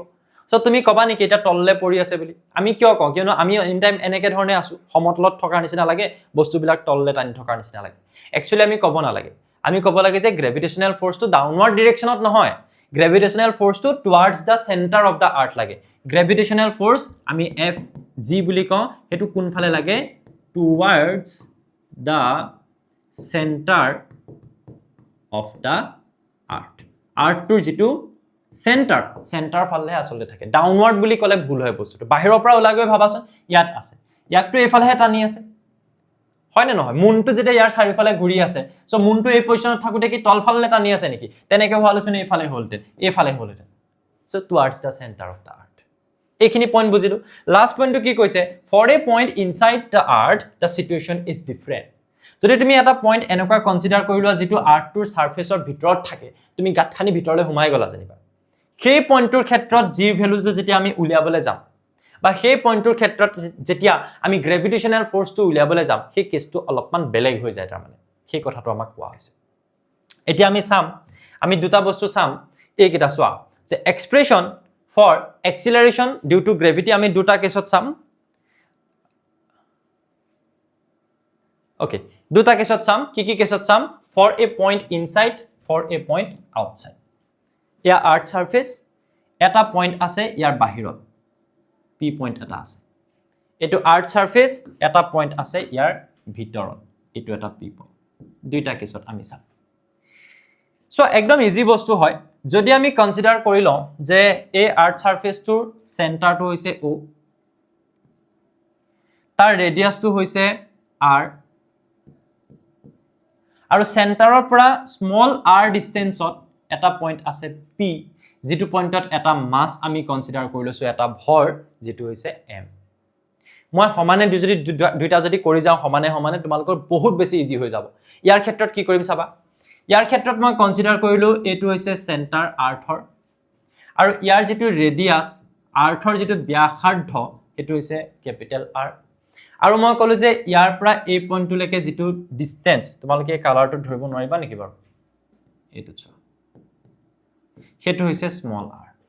একে একে বস্তুৱে নিচিনা লাগি আছে ন আৰু এবাৰ এই p পইণ্টটোত মই m মাছ এটা কনসিডাৰ কৰি লৈছো একে আৰু r টোৰ যেটো মাছ হেতু ক্যাপিটেল m যেটো টোটাল গুটে r টোৰ যেটো মাছ হেতু ক্যাপিটেল m r টোৰ মাছটো হৈছে ক্যাপিটেল m কিবা খেলিমেলি আছে আমি for a point inside for a point outside আমি কি উলিয়াবলৈ গৈ আছো g ৰ কাৰণে expression for acceleration due to gravity so আমি এটা বস্তু জানো ধৰি ললো যে এই পইণ্টটোত এটা কি আছে মাছ আছে m সেই মাছটোৰ ওপৰত r তে লগোৱা যেটো weight হ'ব সেই weight টো কিমান হ'ব mg হ'ব মানে সেই weight টো কিমান হ'ব mg যদি acceleration due to gravity to g হয় পইণ্টটো যদি m হয় weight এটা মই অকনমান আগত কৈছিলো weight মানে বেলেগ কিবা নহয় weight মানে হৈছে সেন্টাৰ ফালে যেটো ফোৰ্স আছে হেতু হৈছে weight তেতিয়ালে আমি এটা বস্তু ইয়াত লিখিব পাৰো নেকি যে যেটো গ্ৰেভিটেশনাল অ্যাট্ৰাক্টিভ ফোৰ্স হ'ব কাৰ মাজত এই মাস পইণ্টটো আৰু এই আৰ্থৰ মাজত আৰ্থটো মানে গুটেই মাসটো কত থুপ খাই থকাৰ নিচিনা হৈছে এই o পইণ্টটো সো ইয়াত যদি আমি কি উলিয়াবলৈ যাও টোটাল যেটো গ্ৰেভিটেশনাল ফোৰ্স এই পইণ্টটোক ই কিমান টানি আছে এহেতৰ মাজত টনাটনি কৰি থকা ফোৰ্সটো ফৰ্মুলাটো কি আছিল g m1 m2 divided by r square m1 মানে এটা m2 মানে বেলেগ এটা কি ভৰ আছে দুটা বস্তুৰ মাজত হৈছে কাৰ মাজত আৰ্থ আৰু এই মাসটো আৰ্থটোৰ মাসটো ক্যাপিটেল m এই মাসটো স্মল m সো এই কেটা মাসৰ প্ৰডাক্ট ডিভাইডেড বাই এহেতৰ সেন্টাৰ টু সেন্টাৰ ডিসটেন্স যেটো হৈছে r স্কয়াৰ এইটো ফোৰ্স লাগি আছে কি হিচাপে অ্যাট্ৰাক্টিভ ফোৰ্স হিচাপে আৰু এইটো কি হিচাপে পাইছা weight হিচাপে আৰে দুইটাটো একেই হল weight টো ইয়াত গ্ৰেভিটেশনাল মানে অ্যাট্ৰাক্টিভ ফোৰ্স হৈ আছে হয় না নহয় আৰ্থটোৱে ইয়াক যিমানটো বলে টানি আছে হেতু হৈছে এয়া আৰ্থটোৱে ইয়াক যিমানটো বলে টানি আছে হেতু হৈছে এয়া weight টো সেমই হল ন বস্তুটো আৰ্থটোৱে ইয়াৰ মাজত যিমানটো অ্যাট্ৰাক্টিভ ফোৰ্স আছে হেতু হৈছে এইটো আৰ্থটোৱে ইয়াক যিমানটো বলে টানি আছে হেতু হৈছে এইটো একে বস্তু দুইটা গতিকে আমি ইয়াত কি লিখিম যে হিয়াৰ আমি লিখিব পাৰো যে weight is equals to fg weight টো ইয়াত গ্ৰেভিটেশনাল অ্যাট্ৰাক্টিভ ফোর্স আছে হৈ আছে সো weight টো কি হয় weight টো mg গ্ৰেভিটেশনাল অ্যাট্ৰাক্টিভ ফোৰ্স টো কি হয় gmm divided by r square mm cancel গল তোমাৰ ফৰ্মুলা আহি গল g is equals to gm divided by r square খুশ যে ইয়াত গ্ৰেভিটেশনাল এক্সেলাৰেশনৰ যেটো ফৰ্মুলা হ'ব হেতু কিমান হ'ব g গ্ৰেভিটেশনাল constant m divided by r square r মানে ইয়াৰ পৰা সেন্টাৰ পৰা তালে যেটো ডিসটেন্স r স্কয়াৰ আমি যদি ইয়াৰ ক্ষেত্ৰত আমি গম পালো যে আউটসাইডত যদি এটা পইণ্ট থাকে তেতিয়া হলে গ্ৰেভিটেশনাল এক্সেলাৰেশনটো কেনেকৈ উলিয়াবা বা এক্সেলাৰেশন ডিউ টু গ্ৰেভিটি ইয়াত আহি যোৱা এবাৰটো পইণ্টটো ভিতৰত আছে গতিকে আমি কি কৰিম এই পইণ্টটোৰ এৰাউণ্ডত এই r টোক ৰেডিয়াস হিচাপে লৈ আমি ইয়াত এটা স্ফিয়াৰ বেলেগ এটা ইমাজিন কৰি ললো কেলে ললো গম পাবা এতিয়া চোৱা বাকি প্ৰসেস একে এই মাস পইণ্টটোক r ৰে যিমানটো weight এপ্লাই কৰিব weight টো যেটো আহিব হেতু কিমান হ'ব mg খালি আমি লিখিম g ড্যাশ কিয়নো আমি এই আউটসাইডত g লিখিছো না ইনসাইডত হেতু g টো অলপ বেলেগ হয় সো আমি g ড্যাশ লিখিম ইয়াৰ ওপৰত weight কিমান হ'ব আৰ্থৰ সেন্টাৰ বাবে mg ড্যাশ ইকুৱেল কাৰ হতে ইকুৱেল গ্ৰেভিটেশনাল অ্যাট্ৰাক্টিভ ফোৰ্সৰ হতে ইকুৱেল হ'ব কোনে কাৰ ওপৰত লগোৱা আৰ্থটোৱে ইয়াৰ ওপৰত লগোৱা এটা আমি গ্ৰেভিটেশনাল অ্যাট্ৰাক্টিভ ফোৰ্স কি বুলি লিখিম g m m বাই ইয়াৰ পৰা ইয়ালে মাজত ডিসটেন্স এটো আৰ্থৰ মাস এটো সেন্টাৰ মাস ডিসটেন্স এটো হৈছে r স্কয়াৰ কিন্তু ইয়াত আমাৰ এনেকে লিখিলে ভুল হ'ব কেলে ভুল হ'ব চোৱা এই গুটেই মাসটো আছে জানো r2 কোনখিনি মাস ইয়াৰ ভিতৰত আছে এই মাসখিনি কোনখিনি মাস নাই এই মাসখিনি নাই চোৱা এই ভৰখিনি ইয়াত নাই সো আমি এই m টোক আমি লিখিম mr যিকিটা বস্তুৰ মাজত গ্ৰেভিটেশনাল অ্যাট্ৰাক্টিভ ফোৰ্স আছে গুটেই r2 নাই এবাৰ আৰ্থৰ ভিতৰ পোৰশনটো আছে সো তাৰ মাসটো আমি ধৰি ললো যে r ডিসটেন্সলৈকে mr বুজি পালা ডিফাৰেন্সটো কোত আহিলে এটা mm যদি ক্যান্সেল গুছি যায় তোমাৰ কাম হল যে g ড্যাশ উলিয়াব লাগে তোমাৰ অলমোস্ট কামটো হৈ গৈছে চোৱা gmr divided by r square এটো এটা লেঠা এটা কি লাগিল যে আমি এই mr টো উলিয়াব লাগিব বুজি পাইছা কেনেকৈ উলিয়া আমি এটা বস্তু জানো ডেনসিটি বা ঘনত্ব তাক ৰোৰে বুজোৱা হয় rho is equals to m by v প্ৰতি একক ভলিউমত কিমানকে ভৰ থাকে কিমান মাস থাকে তাক কোৱা হয় ডেনসিটি মোৰ আইডিয়াটো কি হ'ব চাবা মই উলিয়াম প্ৰতি 1 মিটাৰ কিউব তাৰ মানে পাৰ ইউনিট ভলিউম মানে কি 1 মিটাৰ কিউবত কিমান ডেন্সিটি থাকে মই উলিয়াম আৰু ইয়াৰ যেটো ভলিউম হ'ব হেতুৰ লগত পূৰণ কৰি দিম এই বস্তুটো একদম সিম্পল কেনেকুৱা গম পাইছেন নাই যে এটা পেনৰ দাম 10 টকা তেতিয়াহলে দুটাৰ দাম কিমান হ'ব 2 * 10 তিনটাৰ দাম কিমান হ'ব 3 * 10 একদম তেনেকুৱা বস্তু পাৰ ইউনিট ভলিউমত থকা যেটো মাস হেতু হ'ব ৰ পাৰ ইউনিট ভলিউমত থকা যেটো মাস 1 মিটাৰ কিউবত হেতু হ'ব ৰ m/v কৰিলে আমি ৰটো পাই যাম কেনেকৈ পাই যাম এনেকৈ পাই যাম m মানে টোটাল মাস আৰু v মানে total volume r2 total volume sphere হয় 4/3 পাই r3 তাৰ ৰেডিয়াস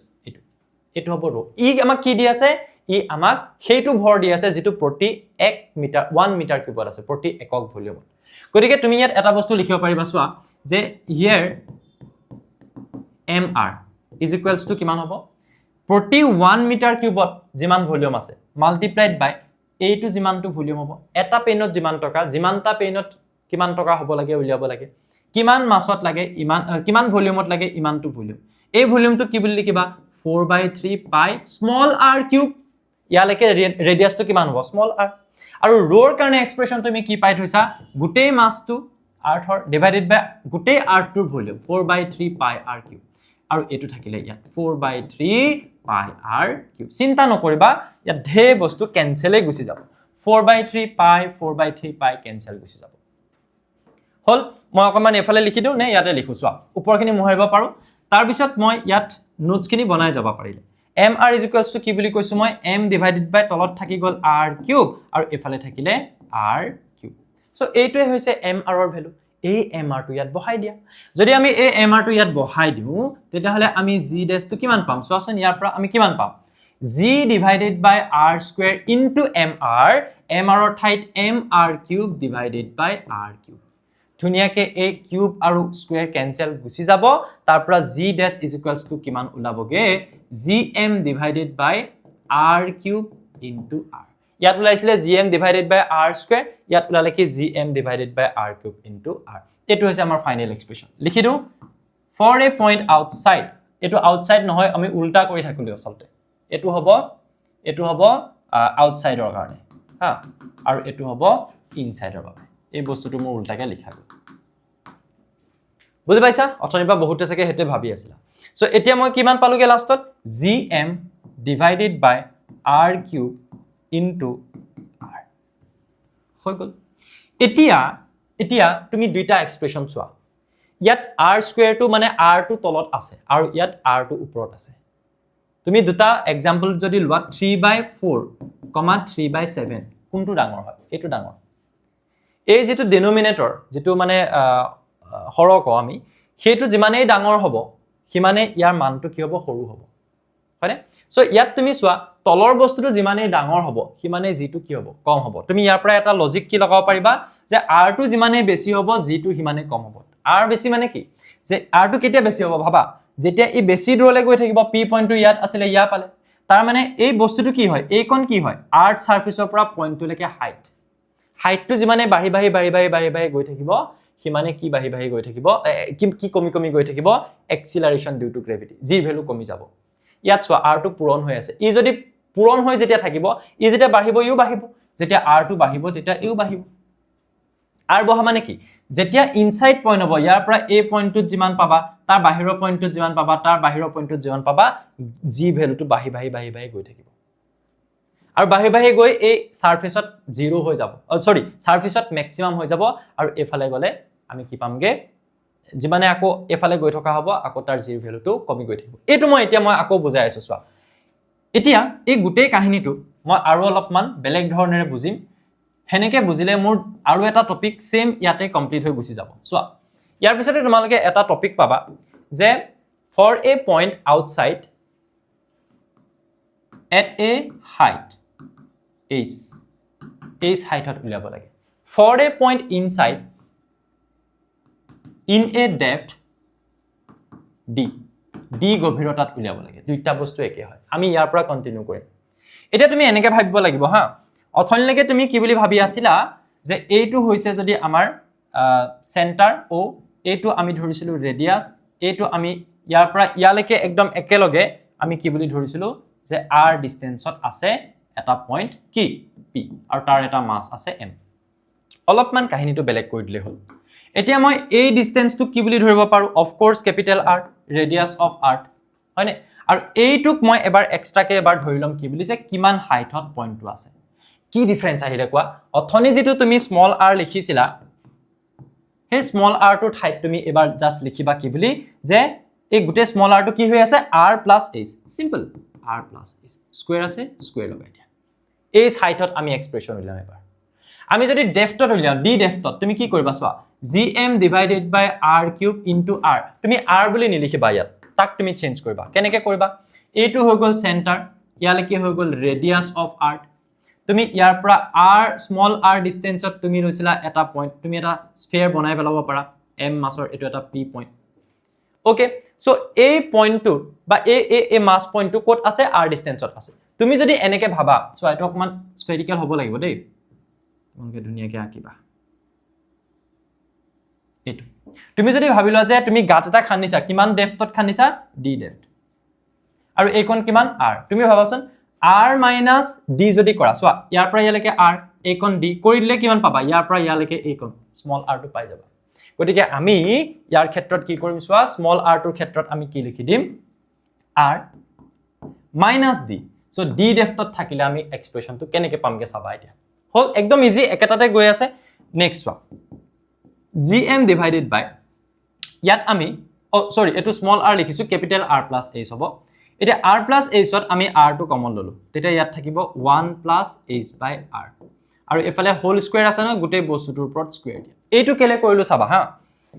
gm divided by r square আহি গল বাহিৰত ইয়াত থাকিব 1 + h / r whole to the power 2 মানে স্কয়াৰ এটা বাইনোমিয়েল এক্সপ্ৰেছন বুলি এটা বস্তু আছে ম্যাথমেটিক্সত তাৰ পৰা তুমি এটা বস্তু ইয়াত পাবাগে এটো আমি মুহাৰিব পাৰো এতিয়া এটো সাপোজ আমি কোড উলিয়াই আছো আমি স্মল g বুলি নিলিখি এটোক আমি লিখিব পাৰো gh যে h হাইটত আমি g উলিয়াই আছো এই পইণ্টত আমি g উলিয়াই আছো h হাইটত সো gh = কিমান বুলি লিখিব পাৰিবা তুমি ইয়াক এনেকৈ লিখিব পাৰিবা সোৱা gm divided by r square into সোৱা square যদি ওপৰত যায় কি হ'ব 1 - h বাই সৰি 1 + h by r whole to the power -2 আহি যাব বুজি পালা আমি যদি বাইনোমিয়েল এক্সপানশন কৰো তেতিয়া হলে আমি ইয়াৰ পৰা এটা বস্তু পাম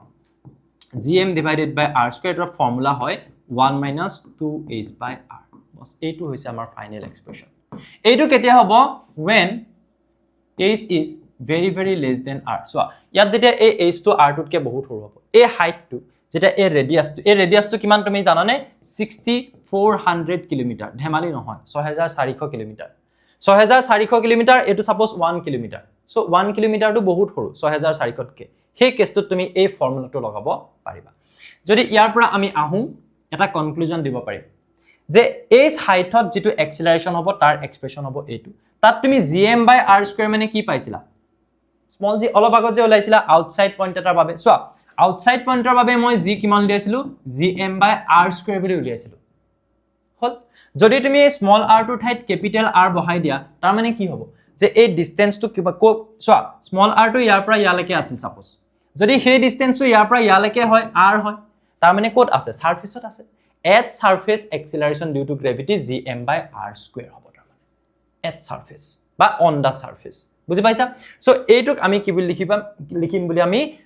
g বুলি লিখিম g মানে ইয়াত কি হৈ আছে যে on this surface r টোৰ যেটো সাৰফেসত যেটো আমাৰ acceleration due to gravity হ'ব হেতু gm / r square হ'ব কিয়নো gm / small r square r টো যদি আহি ইয়া পায় তাৰ মানে কো পালে r ৰ সাৰফেস পালে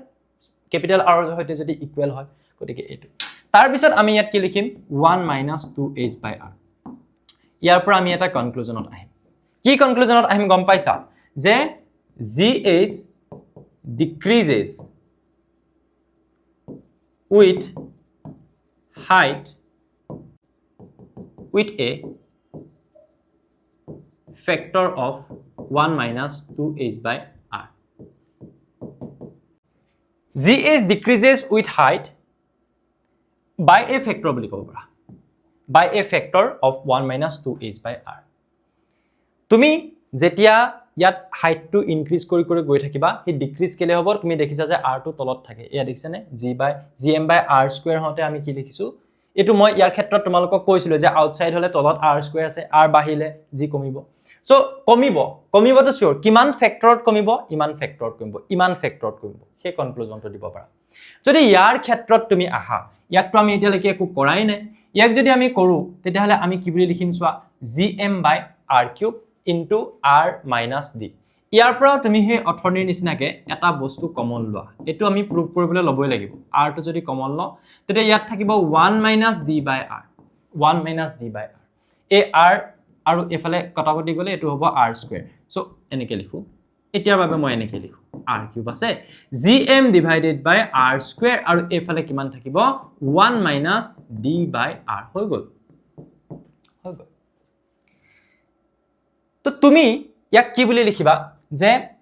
এইফালে যেটো বস্তু আছে হেতু কি হৈ গৈছে এবাৰ g' with depth তাৰ মানে with depth তুমি gm/r² মানে কি পালা g পালা এটো 1 - d/r এটো তো মই অলৰেডি কৈ আছো যে কি হয় gm/r² মানে g হয় কিয়নো gm/r² মানে আমি g লিখিছিলো আউটসাইড পইন্টৰ কাৰণে যদি ক্যাপিটেল r হয় তাৰ মানে সাৰফেসত হ'ব ক্যাপিটেল r² মানে সাৰফেসত হ'ব এক্সিলাৰেশন ডিউ টু গ্ৰেভিটি হল সো আমি কি বুলি কম ইয়াক কি বুলি কম সোয়া এই গুটেখিনি বস্তু আমাৰ হৈ গল আমি ইয়াক এটা কি বুলি কম চাবা আমি যেহেতু পালো g' d with depth যেটো এক্সিলাৰেশন হ'ব ভিতৰত হেতু হ'ব অৰিজিনাল এক্সিলাৰেশন মানে আৰ্থৰ সাৰফেসত এক্সিলাৰেশন -1 - d/r তুমি কি বুলি কবা যে as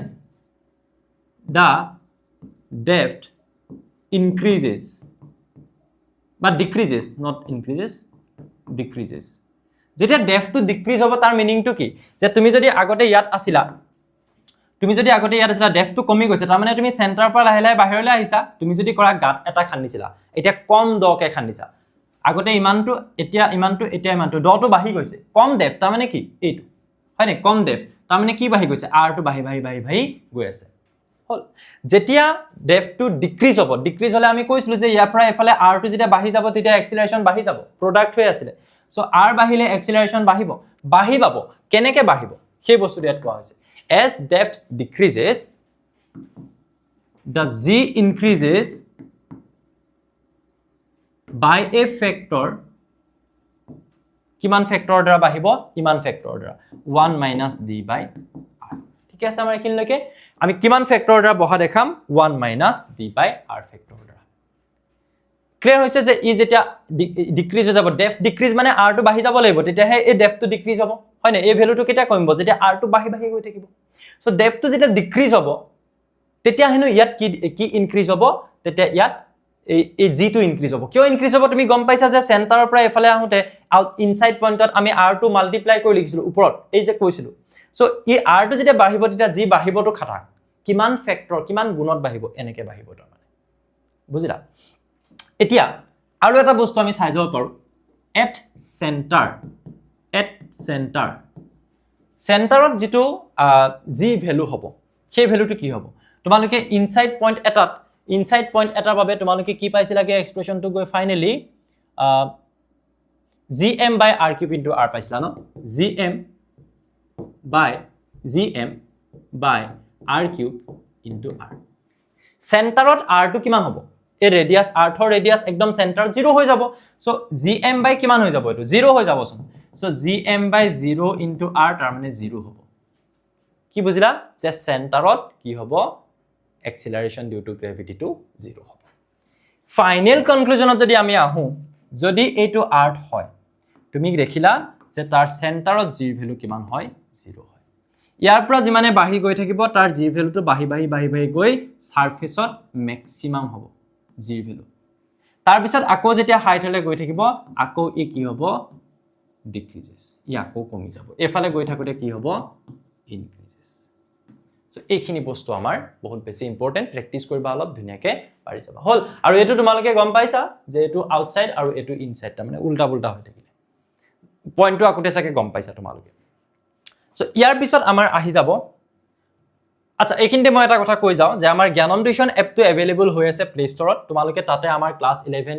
নৰ ফিজিক্স কেমিষ্ট্ৰি ম্যাথমেটিক্স বায়োলজি সকলো বিলাক সাবজেক্টৰ বাবে 12 ৰ বাবেও আছে তোমালোকে কিছুমান তাত কোৰ্স দেখি পাবা যত লাইভ ক্লাস কৰা হয় প্ৰতি সপ্তাহত 3টাকে প্ৰতিটো সাবজেক্টৰ ক্লাস নোটস আমাৰ হ্যান্ড ৰিটেন নোট পিডিএফ ফৰ্মত দিয়া হয় ডাউনলোড কৰি লিখি লব পৰাকে প্ৰিভিয়াস ইয়াৰৰ কোৱেশ্চন পেপাৰ ডিসকাস কৰা হয় অডিঅ' ইণ্টাৰেকশ্যনৰ যোগেদি আমাক তোমালোকে লাইভত কুৱেশ্যন সুধি তোমালোকৰ ডাউটো ক্লিয়াৰ কৰিব পাৰা MCQ টেষ্ট লোৱা হয় every chapter so' examples and all গোটেইবিলাক কৰা হয় চ' খুব ডেডিকেটেডলি তোমালোকৰ বাবে এইখিনি কোৰ্চ বনাই ৰখা হৈছে ইয়াত তোমালোকে এই প্ৰাইচবিলাক যে দেখিছা এইবিলাক অকণমান চেঞ্জ হৈ থাকে যিহেতু মই এতিয়া যিটো বনাই আছোঁ ক্লাছ অক্টোবৰত বনাই আছোঁ ছেশ্যনটো প্ৰায় শেষ হ'ব হৈছে চ' এইখিনি সময়ত আমাৰ প্ৰাইচটো ড্ৰপ হৈ যায় এপটোত গৈ তোমালোকে কোৰ্চটো চালেই এইখিনি বস্তু গম পাবা চ' এইখিনি তোমালোকৰ বেনিফিট হ'ব যদি তোমালোকে ল'ব বিচাৰা তেতিয়াহ'লে ল'ব পাৰা মই কৈ গ'লোঁ যিহেতু ইয়াত আমাৰ কমপ্লিট থৰলি প্ৰপাৰ গাইডেন্স দি আমি গোটেই কোৰ্চখিনি তোমালোকলৈ আগবঢ়াওঁ অ'কে আচ্ছা নেক্সট আহি যাওঁ ইউনিভাৰ্চেল ল অফ গ্ৰেভিটেশ্যন এইখিনিৰ পৰা আকৌ আমাৰ বস্তুখিনি চিনাকি নিচিনা লাগে কিন্তু কেপলাৰ্ছ লটো আমাৰ আগতে থাকি গ'ল যিখিনি আমি পঢ়ি ল'লোঁ বাট সেইখিনি বস্তু আমি ক্লাছ 9লৈকে কিন্তু আগত পোৱা নাছিলোঁ এতিয়া আহি যাবা ইউনিভাৰ্চেল ল অফ গ্ৰেভিটেশ্যন কি কয় আমাক লটোৱে according to it every body in the universe attracts every other body with a force which is this এইটো কি আমি ক'বলৈ গৈ আছোঁ মেইন কথাটো হ'ল যে এই ইউনিভাৰ্চেল ল অফ গ্ৰেভিটেশ্যনটোৱে আমাক কি কয় যে প্ৰতিটো বডিয়ে ইউনিভাৰ্চত থকা সেইকাৰণে নামটো হৈছে ইউনিভাৰ্চেল ল প্ৰতিটো বডি এনেকুৱা নহয় যে আৰ্থ ছান হওক আৰ্থ মুন হওক বুজি পাইছা মোৰ আৰু এই মোবাইলটোৰ মাজত মোৰ আৰু বৰ্ডখনৰ মাজত এই পেনটোৰ মাজত যিকোনো দুটা বডিৰ ক্ষেত্ৰতে এই লটো খাটি যায় ইউনিভাৰ্চেল ইয়াৰ কোনো জাতি ধৰ্ম নাই মানে বুজি পাইছা সেইকাৰণে ইউনিভাৰ্চেল ল অফ গ্ৰেভিটেশ্যন মানে হৈছে ইউনিভাৰ্চত থকা যিকোনো দুটা বডিয়ে ইটোৱে আনটোক কি কৰে এট্ৰেক্ট কৰে এটা বলেৰে এট্ৰেক্ট কৰে যাতে সেই বলটো কেনেকুৱা হয় সেই বিষয়ে আমাক এতিয়া ইয়াত ক'ব আমি গ্ৰেভিটেশ্যনেল ফ'ৰ্চক FG বুলি জেনেৰেলি বুজাওঁ চ' সি আমাক কি কয় তাৰমানে ধৰি লোৱা এটা বডি আছে সেইটো হৈছে M1 যিকোনো এটা বডি আৰু বেলেগ এটা বডি হৈছে M2 এই বডিটোৰ মই এটা নামো দি দিলোঁ যেনিবা A আৰু এই বডিটোৰ নামটো হৈছে B ওকে A আৰু B বডিকেইটাৰ চেণ্টাৰ টু চেণ্টাৰ ডিষ্টেঞ্চ হৈছে স্মল r চেণ্টাৰৰ পৰা চেণ্টাৰলৈকে ডিষ্টেঞ্চ এতিয়া এই লটোৰ মতে হেনো বোলে directly proportional to the product of their mass হয় সেই ফ'ৰ্চটো এই যেটো গ্ৰেভিটেশ্যনেল এট্ৰেক্টিভ ফ'ৰ্চ হ'ব তাহাতৰ মাস কেটাৰ যেটো পূৰণ ফল তাহাতৰ হৈতে directly proportional সমানুপাতিক আৰু inversely proportional to the square of the distance between them তাৰ মানে তাহাতৰ মাজৰ যেটো square of the distance হ'ব ডিসটেন্সটোৰ যেটো square হ'ব তাহাতৰ ব্যস্তানুপাতিক হ'ব এই দুটা যদি কম্বাইন কৰা তেতিয়া হলে তুমি এটা খুব ধুনিয়া ল পাই যাবা কি পাবা সোৱা চিনাকি লগা FG সমানুপাতিক M1 M2 divided by r square বুলি পাইছিলা নে ক্লাস 9 ত পোৱা এটো বস্তু আৰু ক্লাস 9 ত বাদ দিয়া অলপ আগত আমি কেপলাৰ্ছ ল পঢ়োতে এটো পঢ়ি আছিলো কেপলাৰ্ছ ল নহয় তাৰ পিছত যেতিয়া আমি ইনসাইড আউটসাইডত গ্ৰেভিটেশ্যনেল এক্সিলাৰেশন উলিয়াইছিলো আগতেকে আমি পায়ে গলো বস্তুটো এতিয়া আমি এই সমানুপাতিক বা প্ৰপৰ্চনেলিটি সাইন যেতিয়া ইয়াত আতৰাই দিম তেতিয়া এটা সমানুপাতিক ধ্ৰুৱক আহে এটা কনস্ট্যান্ট আহে ইয়াক আমি কম gravitational constant G M1 M2 divided by r square এই G ৰ মানটো হৈছে 6.67 into 10 to the power minus 11 ইয়াৰ ইউনিটটো কি হ'ব মই তোমালোকক উলিয়াই দেখাম ইয়াতে চাবা এখিনলৈকে বুজিলো এটা ইয়াৰ ইউনিটটো কি হ'ব গম পাইছানে তুমি চোৱা ফৰ্মুলাটোৰ পৰা আহা F is equals to G M1 M2 divided by r square হয়নে এই F ৰ বাবে কি আহিব নিউটন হল এই M1 M2 টোৰ বাবে কি আহিব কিলোগ্ৰাম স্কয়াৰ আৰু এই r মানে ডিসটেন্স তাৰ বাবে কি আহিব মিটাৰ স্কয়াৰ তুমি এনেকে ভাবি লোৱা এফালে g টোৰ বাবে মই উলিয়াব লাগে সাপোজ এফালে আছে কিলোগ্ৰাম স্কয়াৰ ইউনিট এফালে আছে মিটাৰ স্কয়াৰ এটো একচুয়ালি এনেকে লিখিব না লাগে হা কাৰণ এটো এটা কোৱান্টিটি হৈ গলে এটো ইউনিট এনেকে ইউনিটৰ লগত এটো পূৰণ নকৰে জাস্ট বুজিবৰ কাৰণে মই দেখাইছো তেতিয়া তুমি এই g ৰ কাৰণে ইউনিটটো কি পাবা ভাবা নিউটন ইনটু মিটাৰ স্কয়াৰ আৰু কিলোগ্ৰামটো এফালে গুছি আহিব পাৰ কিলোগ্ৰাম স্কয়াৰ সো ইয়াৰ ইউনিট কি লিখিবা তুমি নিউটন মিটাৰ স্কয়াৰ পাৰ কিলোগ্ৰাম স্কয়াৰ যিকোনো ভৌতিক ৰাশি বা আমি যাক কওঁ এতিয়া ফিজিক্যাল কোয়ান্টিটি তাৰ যদি আমি ইউনিট উলিয়াবলে হয় তেতিয়া আমি এনেকৈ উলিয়াব পাৰো ফৰ্মুলাটোৰ পৰা আমি উলিয়াব পাৰো যেটো ফৰ্মুলাত হেতু ইউজ হৈ আছে হল এতিয়া আমি এই যেটো ল আছে তাক আমি যদি ভেক্টৰ ফৰ্মত যদি আমি লিখিব বিচাৰো কেনেকৈ লিখিম চাবা ইন ভেক্টৰ তুমি লিখিব পাৰিবা যে FG ভেক্টৰ ফৰ্মত তুমি লিখিবা এতিয়া হা এই গুটেই বস্তুটোক তুমি G এটা কনস্ট্যান্ট হয় ধ্ৰুৱক তাৰ ওপৰত কোনো ভেক্টৰ নালাগে ভৰৰ ওপৰত ভেক্টৰ নালাগে এটো ডিসটেন্সৰ স্কয়াৰ থাকিলে ভেক্টৰ নালাগে সো আমি ইয়াত এটা ইউনিট ভেক্টৰ দিতলো ইয়াক কোৱা হয় r কেপ কিন্তু ইয়াত সদায় এটা নেগেটিভ সাইন আহে এটা এই গুটেই r কেপটো কি বস্তু আৰু নেগেটিভ সাইনটো কিয় আহিলে আমি ইয়াত বুজিব লাগে হেতু আমি যদি কওঁ A পৰা B বডিটো কোনফালে আছে তুমি কবা স্যাৰ সোঁফালে আছে ৰাইট সাইডে কিমান ডিসটেন্সত আছে r ডিসটেন্সত আছে আচ্ছা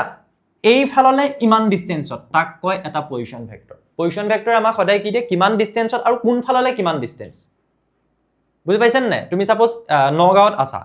মই কলো তুমি শিৱসাগৰ যাব লাগে তো নগাঁৱৰ পৰা কিমান ডিসটেন্স বুলি ক'লে তোমাক মই এটা ডিসটেন্স কৈ দিলো কোন ফালে যাব লাগিব সেইটো ডিৰেকচনেৰে হৈতে এটো কোৱা হ'ব পজিশন ভেক্টৰ বুজি পাইছেন নাই সো এই পজিশন ভেক্টৰটোৰ এগেইনষ্টত আমি যদি লিখো r cap ই আমাক ডিসটেন্সটোৰ কথা নুবুজায় আমি কব আমাক r cap এটো ইউনিট ভেক্টৰ বুলি কোৱা হয় মেবি জানাও সো ই আমাক সদায় এটো কথাই কৈছে কোন ফালে যেনেকৈ ধৰিলো আমি কওঁ x y z axis x ৰ ফালে i cap y ৰ ফালে j cap z ৰ ফালে কি হয় k cap সো আমাক যেতিয়াই কোৱা হ'ব k cap আমি বুজিম যে z এক্সিসৰ ফালে বুলি কৈছে i cap বুলি ক'লে বুজিম x এক্সিসৰ ফালে কৈছে সো r cap মানে a ফালে কৈছে এতিয়া তুমি চোৱা a বডিটোৰ বাবে b বডিটো আছে সোঁফাললে a b দিব অ্যাট্ৰাকটিভ ফোর্স ই আছে রাইট সাইডলে কিন্তু টানিব কোন ফালে লেফট সাইডলে ইয়াক ফোর্সটো কোন ফালে দিব কাৰ ওপৰত ফোৰ্স b ৰ ওপৰত কোনে দিয়া ফোর্স a আমি ইয়াক এনেকৈ লিখিম force on b due to a এই ফালে থাকিব গতিকে পজিশন ভেক্টৰটোৰ অপোজিট ডিৰেকচনত থাকে তুমি আকৌ বুজি পাবা চোৱা সাপোজ b বডিটোৰ বাবে a বডিটো কোন ফালে আছে বাও ফালে আছে হয় না a ফালে আছে বাও ফালে কিন্তু b এ যদি এক ফোর্স দিয়ে কাক a কোনে b এ force on a due to b কোন ফালে হ'ব সোঁ ফালে হ'ব b বাবে বডিটো আছে বাও ফালে কিন্তু তাক টানিব সোঁ ফালে পজিশন ভেক্টৰ লেফট সাইডে বাট তাক অ্যাট্ৰাক্ট কৰিব ৰাইট সাইডে অপোজিট হলনে সো সেই কাৰণে ইয়াত এটা নেগেটিভ সাইন আহি যায় বুজি পালো এতিয়া আমি আৰু এটা বস্তু চাও যেটো হৈছে gravitational force for collection of point masses collection of point masses মানে ধৰি লোৱা এটো এটা আছে মাস point m1 m2 m3 m4 point masses মানে ধৰি লোৱা যেনেকৈ আমি আৰ্থটোৰ কথাই কৈছিলো গুটে আৰ্থটোৰ মাসখিনি ডিস্ট্ৰিবিউট হৈ আছে বুলি ভবা নাই ভৰখিনি তাত এটা বিন্দু আছে সেন্টাৰত সেই সেন্টাৰটোত এনেকুৱা হৈ আছে যেন গুটে ভৰখিনি তাতে ঠুক খাই আছে তাক কোৱা হয় সেন্টাৰ অফ মাস গুটে মাসখিনিৰ এটা সেন্টাৰ ভৰখিনি ওকে এটা চোৱা আমি এই নিউটনৰ লটোত মানে যেটো গ্ৰেভিটেশনাল ইউনিভাৰ্সাল গ্ৰেভিটেশনাল ল তাত আমি যেটো ফোৰ্স ইউজ কৰিম তাত ডিসটেন্স টু লতে আমি সদায় যিকোনো দুটা বডিৰ সেন্টাৰ টু সেন্টাৰ ডিসটেন্স বিলাক লম আৰু তাত আমি ধৰিলম যে বডিটো এটা পয়েন্ট মাস হয় বডিটোৰ যেটো বিন্দুত গুটে ভৰখিনি ঠুপকাই থকাৰ নিচিনা লাগে সেন্টাৰ অফ মাস সেই মাসটোক আমি কনসিডাৰ কৰিম হেকানে কোৱা হয় পয়েন্ট মাস এতিয়া আমি এনেকে ধৰণে ভাবিলো যে আমাৰ হাতত 1 2 3 4 চাৰিটা মাস পয়েন্ট আছে আৰু নাম্বাৰ 1 মাস পয়েন্টক হেদি যেনিবা গুটে কিটা গুন্ডা এই হিৰোটো লাষ্টত জিকে এবাৰ প্ৰথমতে হিৰোটো গুটে গুন্ডাগিটাই লগ লাগি পিটে ন সো এটা m1 এৰ টাইমা m2 টোৱে m1 কো ফোৰ্স দিছে m3 টোৱেটো m3 ও m1 ক ফোৰ্স দিছে আৰু m4 এও m1 ক ফোৰ্স দিছে টানিছে গুটে কিটা টানিছে গ্ৰেভিটেশনাল অ্যাট্ৰাকটিভ ফোৰ্স হল আৰু ইয়াত আমি পজিশন ভেক্টৰ দেখাব পাৰো এইফালে যদি আমি দেখাও চোৱা এটো হ'ব r21 cap আৰু এফালৰ পৰা এফালে r12 cap ইটু হিটুৰ অপোজিট হয়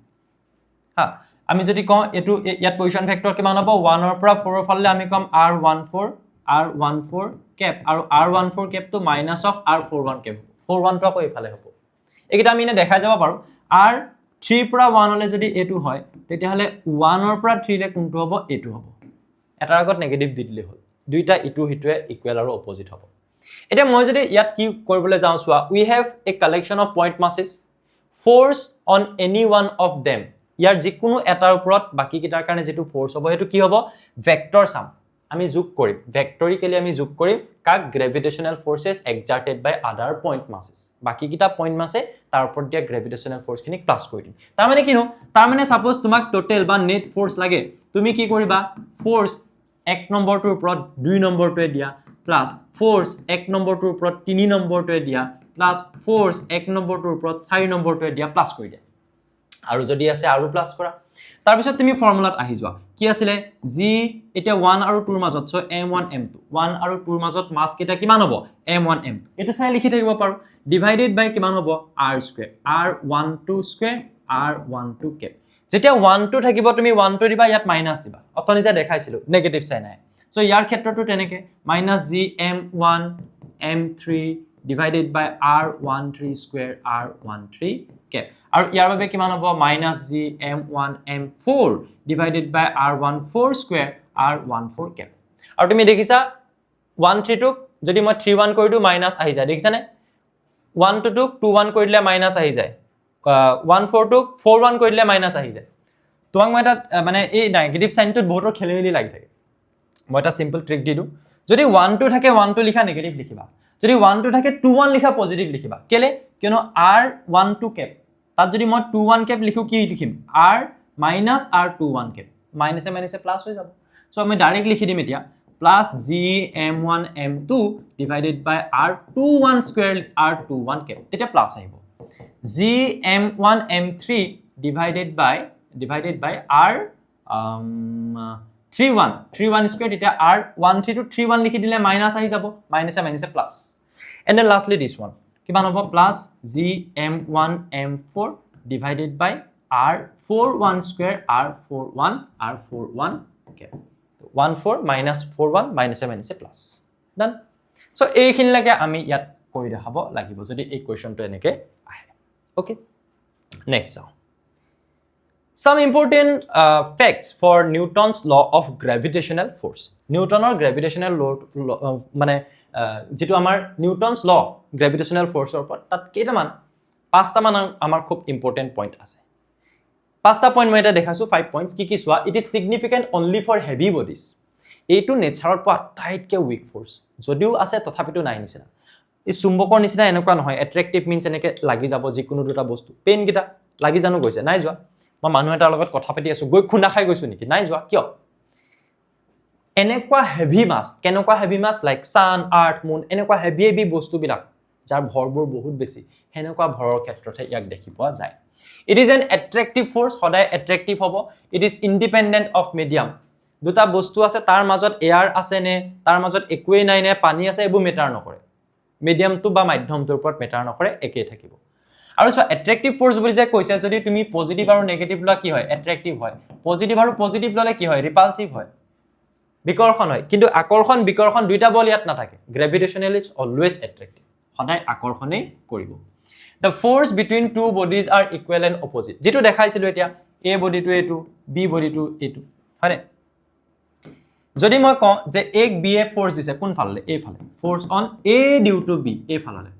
যদি মই কওঁ যে ফোর্স দিছে b কোনে a এই ফালে দিব সো ফোর্স অন কাৰ ওপৰত b এৰ ওপৰত কাৰ বাবে a এৰ বাবে এই ফালে সো দুইটা কি হল equal and opposite f a b is equals to negative of f b a equal and opposite এইখিনিয়ে কথা নেক্সট আহি যোৱা ইয়াত গ্ৰেভিটেশনাল পটেনশিয়াল এনাৰ্জি এতিয়া গ্ৰেভিটেশনাল পটেনশিয়াল এনাৰ্জি মানে কি হয় আমি বুজিবলৈ যাম বাৰু ডেফিনিশনটো তাতকে আগতে এটা বস্তু জানি লও এডাল চুম্বক আছে বা এডাল ম্যাগনেট আছে সেই ম্যাগনেটডালৰ আমি জানো যে এটো নৰ্থ পোল এটো সাউথ পোল উত্তৰ দক্ষিণ মেৰু তাৰ ওচৰত যদি আমি বেলেগ এডাল দণ্ড চুম্বক বুলি কওঁ বা বাৰ ম্যাগনেট যদি থৈ দিও তাৰ নৰ্থ পোল টু নৰ্থ পোলৰ ফালে সাউথ পোল টু ইফালে যদি থৈ দিও ইয়াত কি আহে ৰিপালসিভ ফোৰ্স আহে কিন্তু হেবলি এনেকুৱা নহয় যে মই চুম্বক ইডাল নিপ্লানি মোৰ এটা ৰুমত ইডাল আনটো ৰুমত থম তেতিয়াও এট্ৰেক্টিভ ফোৰ্স থাকিব নাথাকে এটা এৰিয়া আছে যেটো এৰিয়া কি বেলেগ এডাল চুম্বকক এট্ৰেক্ট বা ৰিপেল কৰিব পাৰিব এই আৰ্থটোৰ চাৰিফালেও এটা এৰিয়া আছে যেটো এৰিয়াত হি বেলেগ এটা বস্তুক নিজৰ গাফলে টানিব পাৰিব গ্ৰেভিটেশনাল এট্ৰেক্টিভ ফোৰ্স দিব পাৰিব সো সেই যেটো এৰিয়া তাক আমি কম এখন ফিল্ড গ্ৰেভিটেশনাল ফিল্ড এই আৰ্থৰ গ্ৰেভিটেশনাল ফিল্ড বুজি পালা সো ধৰি লোৱা এয়া হৈছে আৰ্থৰ গ্ৰেভিটেশনাল ফিল্ড এটো এৰিয়া ইয়াৰ বাহিৰত সাপোজ তুমি স্যাটেলাইট এটা আছে হেতু ইয়াত নাথাকিব এটো কোবলে গুছি যাব আৰ্থৰ লগত কোনো তাৰ লেনা দেনা নাথাকিব আৰ্থৰ লগত কিবা এটা বস্তু যদি ইয়াৰ চাৰিফালে ঘুৰিবলে হয় তেতিয়ালে হি নিশ্চয় ক'ত থাকিব লাগিব ইয়াত থাকিব লাগিব গ্ৰেভিটেশনাল ফিল্ডৰ ভিতৰত থাকিব লাগিব বাহিৰত থাকিলে বডিটো কোনো ধৰণৰ ফোৰ্স বা এট্ৰেক্টিভ ফোৰ্স দিব নোৱাৰি অলপ পানী খাই লওঁ দেই ওকে এটা সোৱা এক্সকিউজ মি এটা ৰাতি 1:30 বাজি গল আৰু মই ভিডিও বনাই আছো বুজি পাইছা শেষ কৰিব লাগে মুঠতে মোৰ টাৰ্গেট হেতু সোৱা সো এইটো যেটো আৰ্থ তাৰ চাৰিফালে আছে এখন গ্ৰেভিটেশনাল ফিল্ড ধৰি ললো ইয়াতে এটা পইণ্ট আছে p এটা পইণ্ট আছে p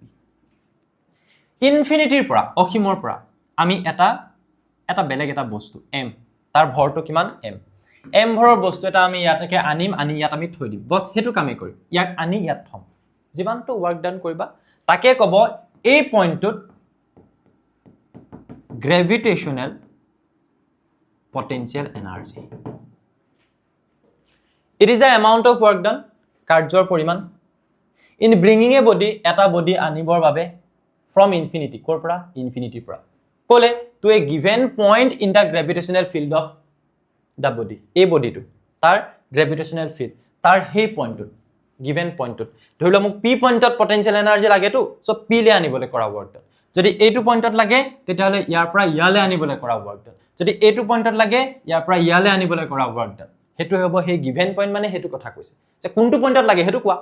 বুজি পাইছেন নাই এইটো পইণ্টত লাগে হেতু given point সেই পইণ্টৰ potential energy সেই পইণ্টলে ইনফিনিটিৰ পৰা m মাছৰ অবজেক্ট এটা আনা যিমান work done কৰিবা that is said to be your gravitational potential energy expression কৰিব লাগিব চোৱা এক্সপ্ৰেছনটো কৰোতে আমাৰ ডেফিনিশনটোৱে কেনেকৈ হেল্প কৰিব চাবা ডেফিনিশনটো মই এখানে হাইলাইট কৰি থৈছো মই ধৰি ললো যে এইটো হৈছে আমাৰ আৰ্থটোৰ সেন্টাৰ আৰু ইয়াৰ পৰা এইটো হৈছে ৰেডিয়াস অফ দা আৰ্থ তোমাক এটা মই পইণ্টৰ কথা কলো যেটো হৈছে এইটো p পইণ্ট আৰু এই p পইণ্টত এটা মাস আছে m মাস এইটো p পইণ্টত এটা মাস আছে মই এনেকৈ দিও m মাসৰ এটা বডি আছে p পইণ্টত আৰু এই p পইণ্টলে সেন্টাৰটোৰ পৰা যেটো ডিসটেন্স আৰ্থৰ সেন্টাৰৰ পৰা আমি ডিসটেন্স চাম সেই ডিসটেন্সটো কিমান হয় স্মল r এটা তোমাক কি লগা হল তুমি p পইণ্টত সাপোজ গ্ৰেভিটেশনাল পটেনশিয়াল এনাৰ্জিৰ বাবে এটা এক্সপ্ৰেছন লাগে কিমান ডিসটেন্সত আছে সেন্টাৰৰ পৰা r ডিসটেন্সত কি কৰিবা তুমি ইনফিনিটিৰ পৰা সেই p পইণ্টটো লৈকে ইয়াৰ পৰা ইয়ালৈকে মই এটো আৰু এটা ইয়াৰ পৰা ইয়ালৈকে গোটেই ডিসটেন্সটো দেখাইছো এটো r ডিসটেন্স এটা ইনফিনিটিৰ পৰা তুমি m মাসটোক এই m মাসটো যেটো মাস ইয়াত থৈছা তাক তুমি ইয়ালৈকে আনা এই পইণ্টলৈকে কোনটো পইণ্টলৈকে যেটো আৰ্থৰ পৰা r ডিসটেন্সত আছে এই পইণ্টলৈকে আনুতে তুমি যিমানটো ওয়াৰ্ক ডান কৰিবা হেতুই হ'ব গ্ৰেভিটেশনাল পটেনশিয়াল এনাৰ্জি ডেফিনিশনৰ মতে হয় না নহয় সো মই কি কৰিম মই এটা কাম এটা কৰিম এতিয়া ইয়াতে চাবা দেই মই ইয়াতে এটা পইণ্ট কনসিডাৰ কৰি লম সাপোজ q পইণ্ট আৰু মই কলো যে q যেটো পইণ্ট আছে নহয় হেতু এই সেন্টাৰৰ পৰা x ডিসটেন্সত আছে কিমান ডিসটেন্স x ডিসটেন্সত আছে q ৰ পৰা মই p লৈকে এটা অবজেক্ট যদি আনো কোৰ পৰা কলে q পৰা p লৈকে তেতিয়া মই যেটো ডিসপ্লেসমেন্ট হয় হেতু সাপোজ dx অকনমানি এটা ডিসপ্লেসমেন্ট আমি সোৱা ইনফিনিটিৰ পৰা ইয়ালৈকে আনোতে কৰা ওয়াৰ্ক ডান উলিয়াব লাগে মই প্ৰথমতে q পৰা p লৈকে উলিয়াত অনাটো কৰি লচোন বাৰু অকনমানি এটা ডিসপ্লেসমেন্ট সো সেই যেটো ওয়াৰ্ক ডান হ'ব হেতু কিমান হ'ব সোৱা dw অলপমান এটা work done force into displacement এ আমাক কি দিয়ে work done force into small displacement small work done এটা force মানে মাসটো ক'ত আছিল ইয়াত আছিল m মাসটো ইয়াত আছিল তাক মই ইয়ালৈকে নিলো কাৰ আন্ডাৰত work done কৈছো gravitational force ৰ আন্ডাৰত সো এই পইণ্টত gravitational force কি হ'ব আৰ্থ আৰু m মাসটোৰ মাজত ফৰ্মুলালৈ আহি যোৱা g আমি ভেক্টৰ ফৰ্মত লিখা নাই প্লাস মাইনাস দিবলৈ দৰকাৰ নাই g a মাসটো পুৰণ আৰ্থৰ মাসটো g mm divided by r square মানে a পইণ্টৰ পৰা আনিছো সো a পইণ্টলৈকে ইয়াৰ পৰা ডিসটেন্স কিমান x সো আমি লিখিম x square into dx আছে এইটো হ'ব স্মল ওয়ার্ক ডান কোৰ পৰা কলে আনোতে এই q ৰ পৰা p লে আনোতে তো তোমাক তো এইটো না লাগে তোমাক গ্ৰেভিটেশনাল পটেনশিয়াল এনাৰ্জি লাগে কোত p পইণ্টত তুমি ইনফিনিটিৰ পৰা তালৈকে আনোতে কৰা ওয়াৰ্ক ডান লাগে ইনফিনিটিৰ পৰা তালৈকে মানে কি এটো ইনফিনিটি তালৈকে মানে কলে সেন্টাৰৰ পৰা r ডিসটেন্স সেন্টাৰৰ পৰা ডিসটেন্সটো সোৱা সেন্টাৰৰ পৰা ইনফিনিটি সেন্টাৰৰ পৰা r সো ইনফিনিটিৰ পৰা r লৈকে আনোতে আমি ওয়াৰ্ক ডান যদি টোটাল উলিয়াই দিও হেতুৱে হৈ যাব ইনফিনিটিৰ পৰা r লৈকে আনোতে কৰা টোটাল ওয়াৰ্ক ডানটো যদি উলিয়াও হেতুৱে আমাক কি দিব p পইণ্টত গ্ৰেভিটেশনাল পটেনশিয়াল এনাৰ্জি ডেফিনিশন সোৱা অসীমৰ পৰা এটা বস্তু আনোতে কৰা ওয়াৰ্ক ডান সেই পইণ্টলৈ অসীমৰ পৰা আনিছো সেই পইণ্টলৈ মানে ইমানটো ডিসটেন্স হলে কি হ'ব সোৱা এফালেও লগাম integration infinity to r g m m by x square into dx okay constant বাহিৰে লৈ না g m m আৰ্থটোৰ মাসটো চেঞ্জ হৈ না যায় এই বডিটোৰ মাসটো চেঞ্জ হৈ না যায় সো ইনফিনিটিৰ পৰা ওচৰলৈ আনি থাকোতে আৰ্থটোৰ মাসটো জানো চেঞ্জ হ'ব নহয় ইনফিনিটিৰ পৰা এফালে আনি থাকোতে এই বডিটোৰ মাসটো চেঞ্জ হ'ব নহয় কনস্ট্যান্ট বাহিৰলৈ থাকিলে ধ্ৰুৱক ভিতৰত ইন্টিগ্ৰেশনত কি থাকি যাব only 1 by x square dx কি উলিয়াই আছো এফালে কি হৈ যাব ইনফিনিটিৰ পৰা ইয়ালৈকে আনোতে হেতুক কি বুলি কম আমি এবাৰ total work done capital w লিখি দিলে হ'ল সো সেই ওয়ার্ক ডানটো আমি উলিয়াই দিলে আমাৰ কাম বনি গল আৰু so almost we are done w কিমান থাকিলে GMM এইফালে ইন্টিগ্ৰেশ্যন কৰোঁতে মই এটা কাম কৰিলে বেয়া পাবা নেকি মই যদি ইয়াক যদি লিখি লওঁ x to the power -2 লিখিব পাৰো আৰামছে ইন্টিগ্ৰেশ্যনৰ ফৰ্মুলা চাগে জানা তোমালোকে GMM x to the power -2 নিলিখো মই এতিয়া ইন্টিগ্ৰেশ্যন কৰিম নহয় কি লিখি দিম চোৱা x to the power -2 + 1 এটোৱে নহয় জানো পাৱাৰটোৰ লগত প্লাস এটা হৈ যায় আৰু যেটো পাৱাৰ আছে হেতু আকৌ তলত ডিভাইড কৰি দিয়া লোৱাৰ লিমিট এফালে থাকিলে আপাৰ লিমিট সো ইয়াত যদি কৰা GMM এফালে থাকিব -1 to -2 + 1 এফালে থাকিব x to the power -1 infinity to r তুমি -1 টো আগলে লৈ আনা মাইনাস এটা আহি গল আৰু 1/x to the power -1 ক মই 1/x বুলি আকৌ লিখি দিও কৰিবলে সুবিধা হ'ব বুজিবলৈ সুবিধা হ'ব এটো ওয়াৰ্ক ডান উলিয়াই আছো হয়নে সো ইয়াৰ পৰা যদি আমি ওয়াৰ্ক ডানটো এটা উলিয়াও যদি লিখি লোৱা পজ কৰি লবা আৰু লিখি যাবা w = কিমান হ'ব -gmm আৰু এফালে থাকিব 1/x আপাৰ লিমিট পুট কৰিম 1/r -1 বাই লোৱাৰ লিমিট ইনফিনিটি আৰু তোমালোকে জানা যে 1/∞ মানে কি হয় 0 হয় okay so -gmm 1/r -0 1/∞ 0 so তোমাৰ আনসাৰ আহি গল চোৱা এটো হৈছে ওয়াৰ্ক ডান কি ওয়াৰ্ক ডান ইনফিনিটিৰ পৰা m মাস টু p পইণ্ট লৈকে আনোতে so according to the definition this work done definition or মতে এই যেটো work done কি হ'ব will be stored store হ'ব কি হিচাপে as a gravitational potential energy কি হিচাপে store হ'ব gravitational potential energy ক'ত p পইণ্টত at point p বাস এটো খতম এই যেটো work done হেতু p পইণ্টত gravitational potential energy হিচাপে store হ'ব হেতু আমি লাষ্টত লিখি দিব লাগিব as a conclusion মই মাজে মাজে চাই আছো ভিডিওটো হৈ আছে নে নাই আসৰিত লাগে মানে ইয়াৰ আগত মই প্ৰায় 40 মিনিটস মান বকিলো মোৰ মাইক্ৰোফোনটো অন নকৰাকে এটা অন হৈ আছে তো আছে আকৌ মই ৰিশুট কৰি আছো উপায় নাই সো নেক্সট আহি যোৱা এস্কেপ স্পিড এটো কি বস্তু এস্কেপ মানে পলাই যোৱা এনেকুৱা স্পিড যেটো স্পিডত আৰ্থৰ যিখন গ্ৰেভিটেশনাল ফিল্ড আছে তাৰ পৰা পলাই গুছি যাব এটা বস্তু এটা সাপোজ তুমি ৰকেট এটা লঞ্চ কৰিছা যাতে তাৰ পৰা কি হ'ব পাৰে তুমি এই কক্ষপথটোত এটা কক্ষপথ আছে সাপোজ এই গ্ৰেভিটেশনাল ফিল্ডখনৰ ভিতৰত তুমি ৰাখিব বিচাৰিবা কাক এটা স্যাটেলাইট যাতে হি ইয়াৰ চাৰিফালে ঘূৰি ফুৰে তুমি স্যাটেলাইটটো পঠালা তুমি এনেকে ইয়াত ভাবা আমি আৰ্থৰ পৰা এনেকে প্ৰজেক্ট কৰিলো ইয়াতে পৰিলে আৰু অকমান স্পিডত ইয়াত পৰিলে আৰু অকন স্পিডত নপৰিলে কি হ'ব এতিয়া আৰ্থৰ এট্ৰেক্টিভ ফোৰ্স অফ হে পৰিও না যায় হি এফালে এনেকে ঘূৰি থাকিব কি ধুনিয়া টেকনিক দেখিছানে এনেকে ধৰণৰ ইয়াত ঘূৰি থাকিব কিন্তু লগাতকে যদি বেছি ভেলোসিটিত মাৰি পঠোৱা হয় ই যদি আৰ্থৰ গ্ৰেভিটেশনাল ফিল্ডৰ পৰা ওলাই গুছি যায় ই পলাই যাব ইট উইল এস্কেপ এটোকে কোৱা হয় এস্কেপ স্পিড যেটো স্পিডত প্ৰজেক্ট কৰিলে হি গ্ৰেভিটেশনাল ফিল্ডৰ পৰা ওলাই গুছি যাব আৰু ইনফিনিটি গ্ৰেভিটেশনাল পটেনশিয়াল এনাৰ্জি 0 হয় ইনফিনিটি মানে তুমি এনেকে ভাবা সাপোজ এটো হৈছে বাউন্ডাৰী যাৰ পিছত আৰু তুমি কি নোপোৱা এই যেটো আমাৰ আৰ্থৰ বাবে তুমি এট্ৰেক্টিভ ফোৰ্সটো ফিল নকৰা সো এই পইণ্টটোক তুমি কবা ইনফিনিটি যত এট্ৰেক্টিভ ফোৰ্স 0 তাতে পটেনশিয়াল এনাৰ্জি 0 ইনফিনিটি মানে কি বুলি বুজিবা তুমি যে বস্তুটোক জাস্ট এনেকুৱা পইণ্টলৈ লৈ যোৱা যেটো পইণ্টৰ পিছত আৰু সেই ফিল্ডখনৰ ভিতৰত নাথাকে এতিয়া আমি অকমান ইয়ালে আহো It is a minimum speed with which a body must be projected vertically upward in order that it may just escape the gravitational field of Earth. Suppose এয়া হৈছে আৰ্থৰ গ্ৰেভিটেশনাল ফিল্ড তুমি সাপোজ 100 কিলোমিটাৰ বা 1000 কিলোমিটাৰ পাৰ আৱাৰ স্পিডত যদি মাৰি পঠোৱা তেতিয়ালৈকে ই আৰ্থৰ এৰাউণ্ডত ঘূৰিব গ্ৰেভিটেশনাল ফিল্ডৰ পৰা ওলাই গুছি না যায় তুমি যদি সাপোজ 1001 কিলোমিটাৰ পাৰ আৱাৰত মাৰি দিয়া তেতিয়া হি ওলাই গুছি যাব তেতিয়া অবভিয়াস কথা 1100 কিলোমিটাৰ যদি তুমি মাৰি দিয়া কিলোমিটাৰ পাৰ আৱাৰ অবভিয়াসলি হি ওলাই যাবই সো আমি কোনটোৰ কথা কম আমি কম মিনিমামটোৰ কথা হেকাৰণে কোৱা হৈছে সোৱা মিনিমাম স্পিড যে মিনিমাম ইমান তাতকেটো বেছি মাৰিলেটো হি যাবই ভাই কিন্তু 1001 কিলোমিটাৰ পাৰ আৱাৰতে যদি তুমি প্ৰজেক্ট কৰি দিয়া হি সাপোজ ফিল্ডৰ পৰা ওলাই বাহিৰত গুছি যায় পলাই যায় সো সেই যেটো মিনিমাম স্পিডত আমি প্ৰজেক্ট কৰিলে কি হ'ব ভাৰ্টিক্যালি যেতিয়া আমি প্ৰজেক্ট কৰিম ৰকেটটো এনেকে নপঠায় এনেকে পঠায় সিধা 90 ডিগ্ৰী এংগল কৰি আৰ্থ সাৰফেসৰ লগত ভাৰ্টিক্যালি প্ৰজেক্ট কৰিলো আপওয়াৰ্ড ওপৰ ফাললে in order that it may just escape the gravitational field of earth এনেকুৱা ধৰণে আমি পঠালো যাতে ভেলোসিটিটো ইমান হয় যে জাস্ট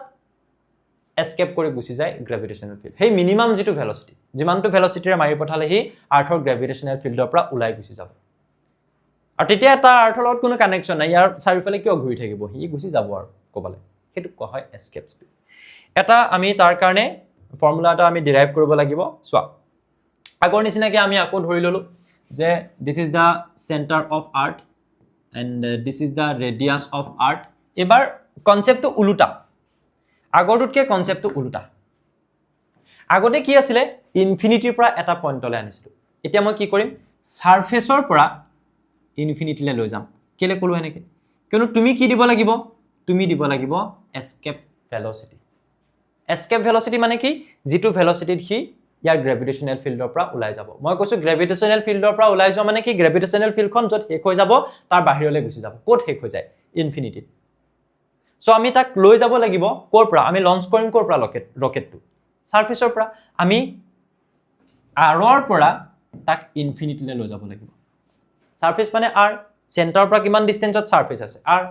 আৰৰ পৰা আমি ইনফিনিটিলৈ লৈ যাওঁতে যিমানটো আমি ইয়াত ওয়াৰ্ক ডান কৰিম সেই ওয়াৰ্ক ডানটো কাৰ হৈতে ইকুৱেল হ'ব ভেৰি ডেপ্থ কনসেপ্ট হয় এটো চাবা হা যেটো কাইনেটিক এনাৰ্জি আমি ইয়াত দিম আমি ডেফিনিশনটোত মন কৰিব লাগিব যে আমি কি কৰিম আমি মিনিমাম স্পিড এটা লাগিব যেটো স্পিডত তাক ইনফিনিটিলৈ লৈ যাব পাৰো তাৰ মানে কিয়নো ডেফিনিশনটো আমাক হেতুৱে কৈছে ন যে গ্ৰেভিটেশনাল ফিল্ডৰ বাহিৰত লৈ যাব পাৰো তাৰ মানে ইনফিনিটিলৈ সো যেটো ইয়াত তুমি এনাৰ্জি দিবা ৰকেটটো কি এনাৰ্জি দিবা কাইনেটিক এনাৰ্জি কোলে কনভাৰ্ট হয়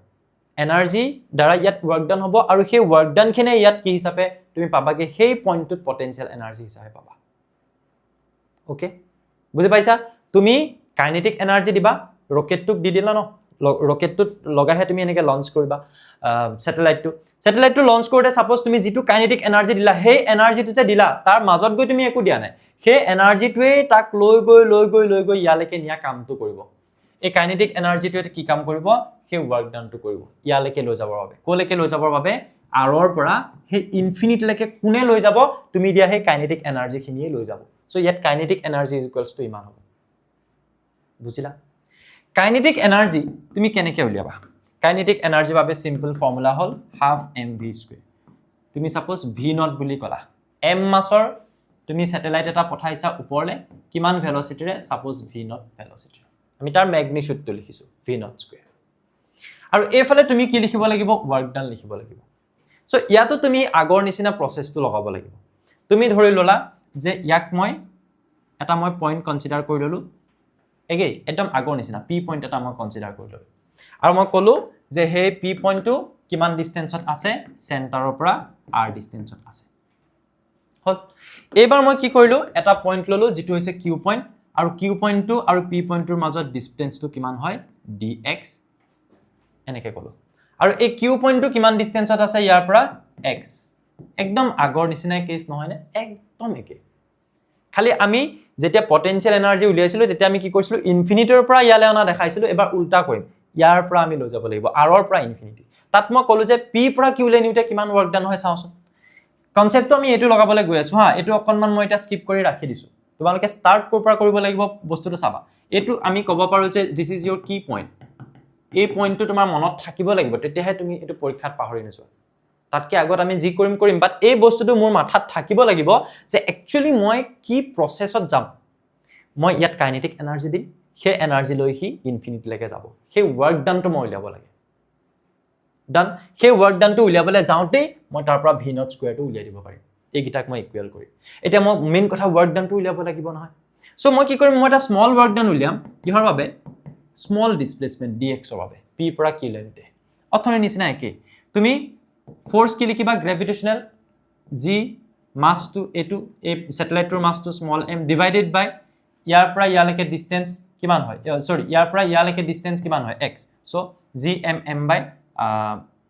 x²। ঠিক আছে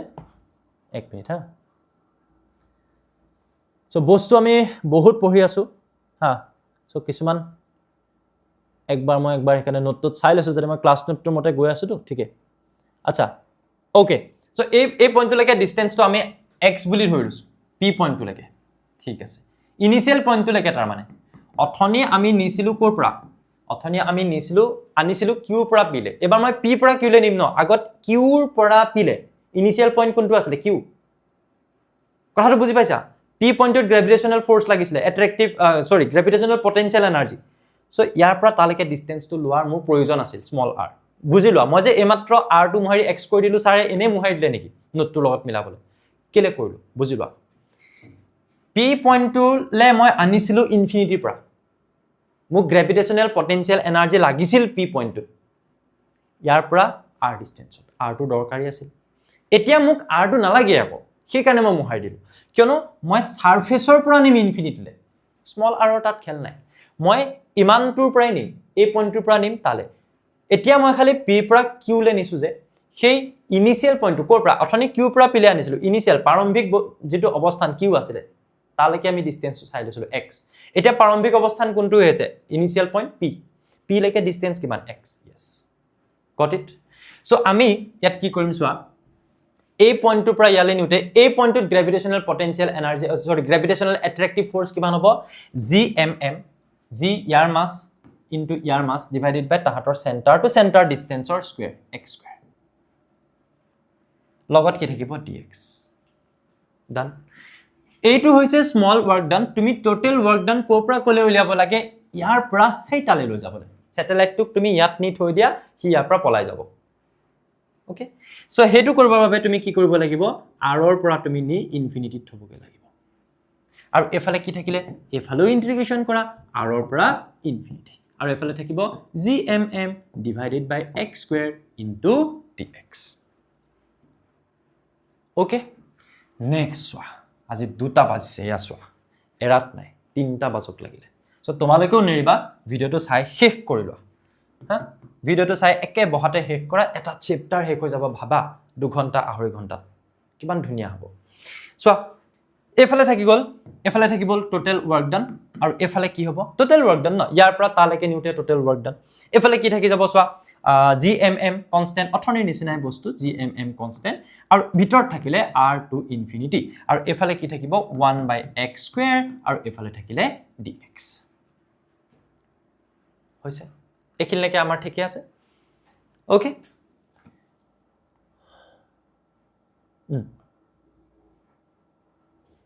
অল গুড এবাৰ আমি কি কৰিম ইণ্টিগ্ৰেশ্যনৰ ফৰ্মুলা ইউজ কৰিম G M M 1 by x স্কুৱেৰটোক মই লিখি দিম x to the power -2 d x okay and then G M M x to the power -2 integration কৰা x to the power -2 plus 1 divided by -2 plus 1 আৰু এফালে থাকিলে r to infinity hall g m m -2 plus 1 -1 x to the power -2 plus 1 -1 r to infinity বুজিলো তাৰ পিছত আমি হৈ গল আৰু সোৱা work done এফালে total পাই যাম g m m এই -1 টো এফালে লৈ আনিলো মাইনাস এটা আহি যাব x to the power -1 টোক মই 1 by x বুলি লিখি ললো ওকে এফালে r to infinity ঠিক আছে তাৰ পিছত চোৱা ভাল হল যে প্ৰথমতে আপেলটো খাই ললো আপেলটোৰ এটা ষ্টৰী আছে মই দেখালো এটা নাই শেষ সো ক্লাছটো মাজতে মই ভাত চাত খাই আহিলো বুজি পাইছানে নে বনাই পেলানি সো হেখিনি কৰিবলৈ যাওঁতে মই আপেলটো যে খাই দেখাইছিলো প্ৰথমতে হেতু খাই পেলালো এটা যদি মই তোমালোকক বিহাইন্ড দা সিন দেখালো হেতেন তোমালোকে দেখিলাহেতেন মই আপেলটো এবাৰ কামুৰিছো তাৰ পিছত আকৌ সুটটো মোৰ ভাল নালাগিল মই আকৌ এবাৰ কামুৰিছো অবভিয়াসলি তোমালোকে গম পাইছাই যে ছাৰে এটো বনাইছে হয়নে সো কোৰ আপেলৰ পৰা আহি আমি কো পালহিছো আছে কোৰ আপেলত আমি স্টাৰ্ট কৰিছিলো কো পালহিছো আছে সো আমি বস্তুবিলাক লাইটলি লৈ আমি ডেফটত যাবও পাৰিব লাগিব এনেকুৱা নহয় যে ছাৰে প্ৰথমতে আপেলটো লৈ স্টাৰ্ট কৰিছিলে এতিয়া এবোৰ কি আহি আছে ও তোমাৰ কাৰণে আহি আছে বুজি পাইছা তোমালোকৰ এজ লেভেলৈ যিখিনি বস্তু ক্যাপচাৰ কৰিব পাৰে তাৰ লেভেলতে বস্তু দিয়া আছে ওপৰটো নিদিয়ে তোমালোকে কেতিয়াও নভাবিবা টান বস্তু বুলি তুমি অকলে পঢ়ি আছা কিমান লাখ ষ্টুডেন্টে দিব এইচএস এক্সাম সো সবৰে কাৰণে এখন সিলেবাস কিয় বনাইছে কিয়নো এই এজটোত এইখিনি বস্তু বুজি পাব পাৰা সৰুতে আপেল এটা লৈ গ্ৰেভিটেশ্যন পঢ়াৰ নিচিনাকৈ এতিয়াও থৈ দিলে নহ'ব বুজি পাইছানে সো ইয়েছ আমি পঢ়িব লাগিবই প্ৰথমতে সেইটো বস্তু ভাবি ল'বা এইটো বস্তু নিজৰ বিলিফ চিষ্টেমটোত আনি ল'বা নিজে বিলিভ কৰি ল'বা এইটো বস্তু যে ইয়েছ মই পাৰিব লাগিব এইটো বিলিফ চিষ্টেম সেইটো যেতিয়া ক্ৰিয়েট কৰিবা তেতিয়াহে তুমি একশ্যন লৈ পেলাই তোমাৰ ৰিজাল্টটো পাবগৈ পাৰিবা দেই সো কোনোবাই যদি ভাবি আছে এইবিলাক কি ওলাই আছে কি সেই ভাবি থকা কিজনে কিন্তু বুজিয়ে নাপাবা কি চলি আছে ইয়াত যি ভাবি লৈছে যে নহয় এইখিনি আমাৰে বস্তু আমাৰ নিজৰ বস্তু আমি পঢ়িবই লাগিব কিতাপৰ বস্তু এইখিনি মেইন বস্তু তেতিয়াতো তুমি বাউণ্ড হৈ গলা ন যে তুমি বুজিবই লাগিব শিকিবই লাগিব হয়নে চোৱা 1 বাই আপাৰ লিমিট বহাই দিয়া ইনফিনিটি মাইনাছ 1 বাই লোৱাৰ লিমিট বহাই দিয়া এইটো হল তাৰপিছত আহি গ'ল মাইনাছ জি এম এম 1 বাই ইনফিনিটি মানে 0 এফালে থাকিলে 1 বাই r হৈছে এতিয়া আমি কি কৰিম চোৱা মাইনাছ জি এম এম আৰু এফালে থাকিব মাইনাছ 1 বাই r ডেফিনেটলি মাইনাছে প্লাছ হৈ যাব তোমাৰ আনসাৰ তোমাৰ মুখৰ আগত আহি গ'ল ইমানখিনি ওয়াৰ্ক ডান তুমি কৰিব লাগিব যদি তুমি বডিটোক ইয়াৰ পৰা তালে লৈ যোৱা এতিয়া মনত পেলাই দিয়া কি টাৰ্মটোলে যে আমি কাইনেটিক এনাৰ্জি তাত যিখিনি দিম সেই এনাৰ্জিখিনি দিয়াৰ বাবেহে সেইখিনি ওয়াৰ্ক ডান হৈছে ও ইয়াৰ পৰা ইয়ালে এনে গ'ল নি তুমি দিয়া কাইনেটিক এনাৰ্জিখিনি কাৰণে গ'ল কাইনেটিক এনাৰ্জি তুমি কেনেকৈ উলিয়াবা হাফ এম এম মানে স্যাটেলাইটটোৰ মাছটো সাপোজ যেটো স্যাটেলাইট তুমি পঠাইছিলা আৰু ভি আমি ভি নট বুলি লিখো জেনাৰেলি এস্কেপ স্পিডটো যিমানটো স্পিডত দিলে হি গৈ উলাই গুছি যাব গ্ৰেভিটেশনাল ফিল্ডৰ পৰা আৰু ওয়াৰ্ক ডানৰ এক্সপ্ৰেছনটো পালা gmm ডিভাইডেড বাই r এইটোৱে হৈছে আমাৰ ফাইনেল পইণ্ট যলৈকে আমি বিশেষ বুজিবলগীয়া আছিল ইয়াৰ পিছত আৰু নাই mm কেনসেল যাব এফালে থাকিলে v নট স্কয়াৰ 2 টু এফালে লৈ যোৱা 2gm ডিভাইডেড বাই r হৈ গ'ল নহল জানো ঠিকই আছে নে নাই আছে তাৰ পৰা তুমি যদি v নট উলিওৱা তুমি পাবা কিমান √2gm divided by r √2gm divided by r এখিনলৈকে আমাৰ ঠিকে আছে yes √2gm divided by r এতিয়া আমি আৰু এটা বস্তু পাইছিলো on the surface on the earth surface small g acceleration due to gravity gm divided by r square তেতিয়া হলে তুমি g into r square is equals to কিমান পাবা gm এই যে gm টো দেখিছা gm টো ঠাইত gr square বহাই দিয়া তেতিয়া আৰু এটো আমি ৰাখি দিও নাম্বাৰ 1 হিচাপে আমি আৰু এটা পাম কি বহাই দিম gr square সো ইয়াত যদি আমি বহাই দিও √2 gm ৰ ঠাইত আমি gr square বহাই দিলো তলত থাকিলে r কি ওলাব তাৰ পৰা সোৱাচোন কি ওলাব ইয়াৰ পৰা কেলে ইয়াত স্কয়াৰ r কেনসেল তাৰ মানে v not escape speed is equals to √2gr বস হৈ গ'ল এইটো হৈছে এস্কেপ স্পিডৰ বাবে এক্সপ্ৰেছন √2gr ঠিক আছে সো লাষ্ট আমাৰ এটা টপিক আছে তাৰ পিছত আমাৰ চেপ্টাৰ শেষ হৈ যাব সোৱা লাষ্ট এটো হৈছে earth satellites so earth satellite বুলি কলে আমি earth satellites are objects which revolve around the earth আৰ্থৰ চাৰিওফালে এটা অৰবিটত যি ৰিভলভ কৰি থাকে হেতুকে আমি কওঁ আৰ্থ স্যাটেলাইট হয়নে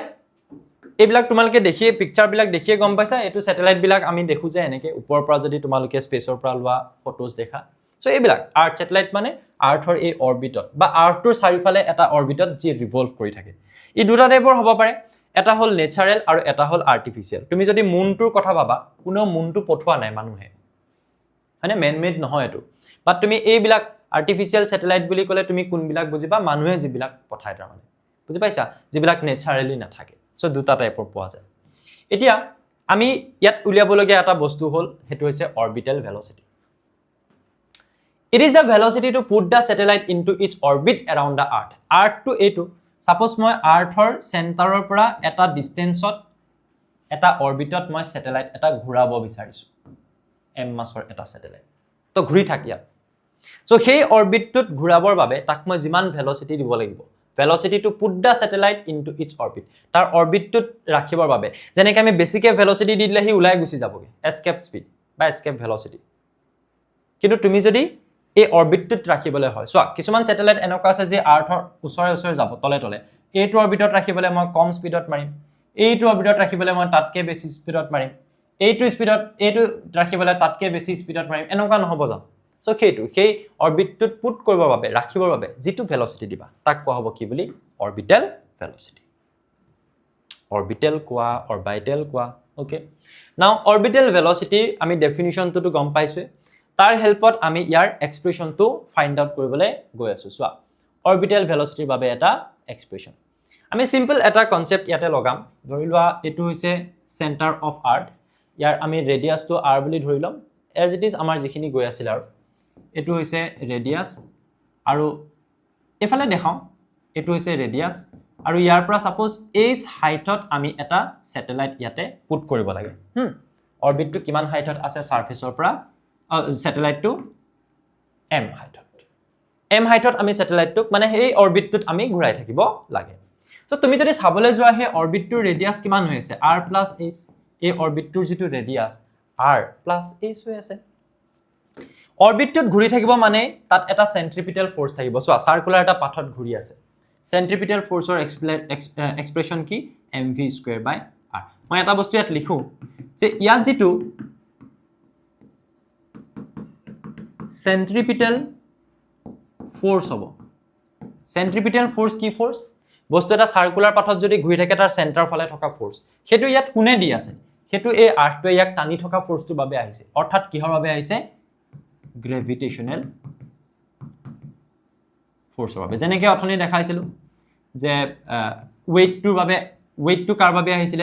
গ্ৰেভিটেশনাল ফোৰ্স ওয়েট আৰু গ্ৰেভিটেশনাল ফোৰ্স ইকুৱেল কৰিছিল ইয়াত সেন্ট্ৰিপিটাল ফোৰ্সটো গ্ৰেভিটেশনাল ফোৰ্সৰ লগত ইকুৱেল কৰে সেন্ট্ৰিপিটাল ফোৰ্সৰ এক্সপ্ৰেছন আছিল mv²/r হল আৰু গ্ৰেভিটেশনাল ফোৰ্সৰ এক্সপ্ৰেছন হল g ইয়াৰ মাসটো m ইয়াৰ মাসটো m তাহাতৰ মাজত ডিসটেন্স কিমান r + h হল এতিয়া আমি কব পাৰো সৰি h² r² নহয় জানো gmm/r² এতিয়া আমি দেখিছো যে ইয়াত r টো বেলেগ একো নহয় r মানে হৈছে r + কি h সো আমি লিখিম r + h আৰু এফালে থাকিলে gmm ডিভাইডেড বাই সোয়া সেন্টাৰ টু সেন্টাৰ ডিসটেন্স কিমান r + h হেতু লিখিছো r + h স্কয়াৰ আৰু r + h কেনসেল তোমাৰ টাৰ্গেট কি তুমি ভেলোচিটিটো v টো উলিয়াব লাগে গতিকে তুমি ইয়াৰ পৰা mm কেনসেল গুছি গলছ উলাই গল v² = কিমান লব gm divided by r + h এইটো এটা এক্সপ্ৰেছন তাৰ পিছত তুমি অৰবিটেল ভেলোচিটি কিমান পাবা √gm divided by r + h এই এক্সপ্ৰেছনটো মোক অলপ পিছত লাগিব মই ৰাখি থওঁ v = gm divided by r + h এটো ৰাখি থলো আৰু লগতে মই ইয়াৰ পৰা আৰু এটা এক্সপ্ৰেছন মোক লাগিব v = কিমান পালো √gm divided by r + h দুটা এক্সপ্ৰেছন অলমোস্ট আমাৰ হৈ গল বাট তাক মই অকনমান চেঞ্জ কৰিব পাৰো নেকি হেতু চাম সো এইটো আমি পাই গলো এতিয়া আমি কি কৰিব পাৰো এই যে আমি জানো যে অন আৰ্থ সাৰফেস g এৰ ভ্যালুটো কিমান gm ডিভাইডেড বাই r² আমি তাৰ হেল্প ইয়াত কিবা লব পাৰো নেকি পাৰো সো ইয়াত আমি gm = কিমান লিখিব পাৰো gr² পাৰো নে gm = g * r² লিখিব পাৰো অথনিও লিখিছিল সো আমি লিখিম g * r² জাস্ট এক্সপ্ৰেছনটো g টার্মছত লিখিম তলত থাকিব r + h r টো যদি কমন ল ইয়াত থাকিব 1 + h/r নহব জানো r * 1 r r * h/r h r cancel যাব আমি যেতিয়া r নথকা বস্তু এটাৰ পৰা r কমন লম তলত r টা দি দিলে হ'ল সো স্কয়াৰ r কেনসেল তোমাৰ আনসাৰ আহিলে g ডিভাইডেড বাই 1 + h/r এটো v = gr ডিভাইডেড বাই 1 + h/r হৈছে একিনলৈকে চাগে আমি উলিয়াইছোগে নেকি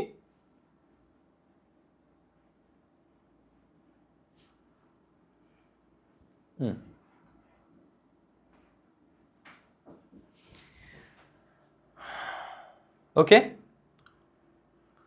আচ্ছা আচ্ছা আমি ইয়াত আৰু এটা ধৰণে উলিয়াই ৰাখিছো অকনমান এনেকে ধৰণে মই এনসিআৰটি মতে যদি গুছি যাও gm ৰ ঠাইত যদি আমি ইয়াত gr² বহাই দিও ইয়াত থাকিলে r + h সেম বস্তু তুমি এটো কৰিব পাৰা r² টো যদি বাহিৰত লৈ আনা এনেকৈ লিখিব পাৰা নহলে তোমালোকে কিতাপত বিচাৰি ফুৰিবা এটো আকৌ কোৰ পৰা আহিলে মই একাৰণে ক্লাস নোটটোৰ মতে দেখাই দিছো মোক কাৰণ ক্লাস নোটটোত মই এনসিআৰটি কমপ্লিট ফলো কৰিব না so r * √g divided by r + h এখিনলৈকে আমাৰ হৈ গৈছে হল ওকে এতিয়া মই যদি ইয়াত আৰু এটা কাহিনী তোমালোকক কওঁ সাপোজ এনেকুৱা হ'ল যে স্যাটেলাইটটো যেটো হাইটত ঘূৰি আছে হাইটটো একদম অকনমান অলপমান হাইটত ঘূৰি আছে প্ৰায় সাৰফেসটোৰ ওচৰে পাজৰে ঘূৰি আছে তো তুমি কি কবা চোৱা এই r টো মই কৈছিলো কিমান 6400 কিলোমিটাৰ ধেমালি নহয় তাৰ তুলনাত হাইটটো যদি বহুত কম হয় suppose height is suppose 1 kilometre খুব কম এটা হাইট বা 2 কিলোমিটাৰ সো তেতিয়া তুমি এই এজটো ইয়াত নেগলেক্ট কৰিব পাৰিবা 1000 টকাৰ লগত 1 টকা এটা নিদিলেও তুমি চাগে মোক বেয়া নোপোৱা সো এই এজটো মই প্লাস নকৰো 0 বুলি মই ভাবিলো তেতিয়া মই v কি বুলি লিখিম r root over g divided by r plus 0 বুলি তুমি ভাবিবা যদি বহুত ওচৰত যদি কি হয় স্যাটেলাইটটো ৰিভলভ কৰি থাকে হল এটো কেতিয়া আহিব if the satellite revolves very close to the earth surface যদি earth surface or খুব ওচৰত very close to the earth surface হয় হাইটটো খুব কম হ'ব তেতিয়া তুমি এই এক্সপ্ৰেশনটো পাবা কি পাবা তুমি পাবা এইটো r root over g by r আকৌ মন গল তুমি r টো ভিতৰত ভৰাই দিয়া g r square divided by r ভিতৰত ভৰাই দিলে স্কয়াৰ হৈ যাব cancel root over g r so this is your orbital velocity এই তিনিটা এক্সপ্ৰেশনে আমি পাবগে পাৰো হল আৰু দুটা বস্তু মই লগতে দেখাই যাও এটো মই লিখি যাও v root over g r আৰু এটা বস্তু দুটা বস্তু মই দেখাই যাও চোৱা যে যেতিয়া এই অৰবিটটোত স্যাটেলাইটটো ৰিভলভ কৰি থাকিব এক পাকত হি কিমান ডিসটেন্স ট্ৰেভেল কৰিব বা প্ৰথমতে মই উলিয়াও যে টাইম পিৰিয়ডটো তাক কিমান লাগিব বা হি ঠিক আছে কিমান ডিসটেন্স হি ট্ৰেভেল কৰিব এই ইয়াৰ যেটো তুমি ৰেডিয়াসটো এটো কি বুলি ধৰিবা r প্লাস ইয়াৰ হাইটটো h সো এটো ৰেডিয়াসৰ বাবে যেটো হি পাথ হি ট্ৰেভেল কৰিব হেতু কিমান হ'ব হেতু হ'ব twice pi r circumference of this circular orbit so 2 into pi into r or height ki likhiba r plus h simply likha 2 pi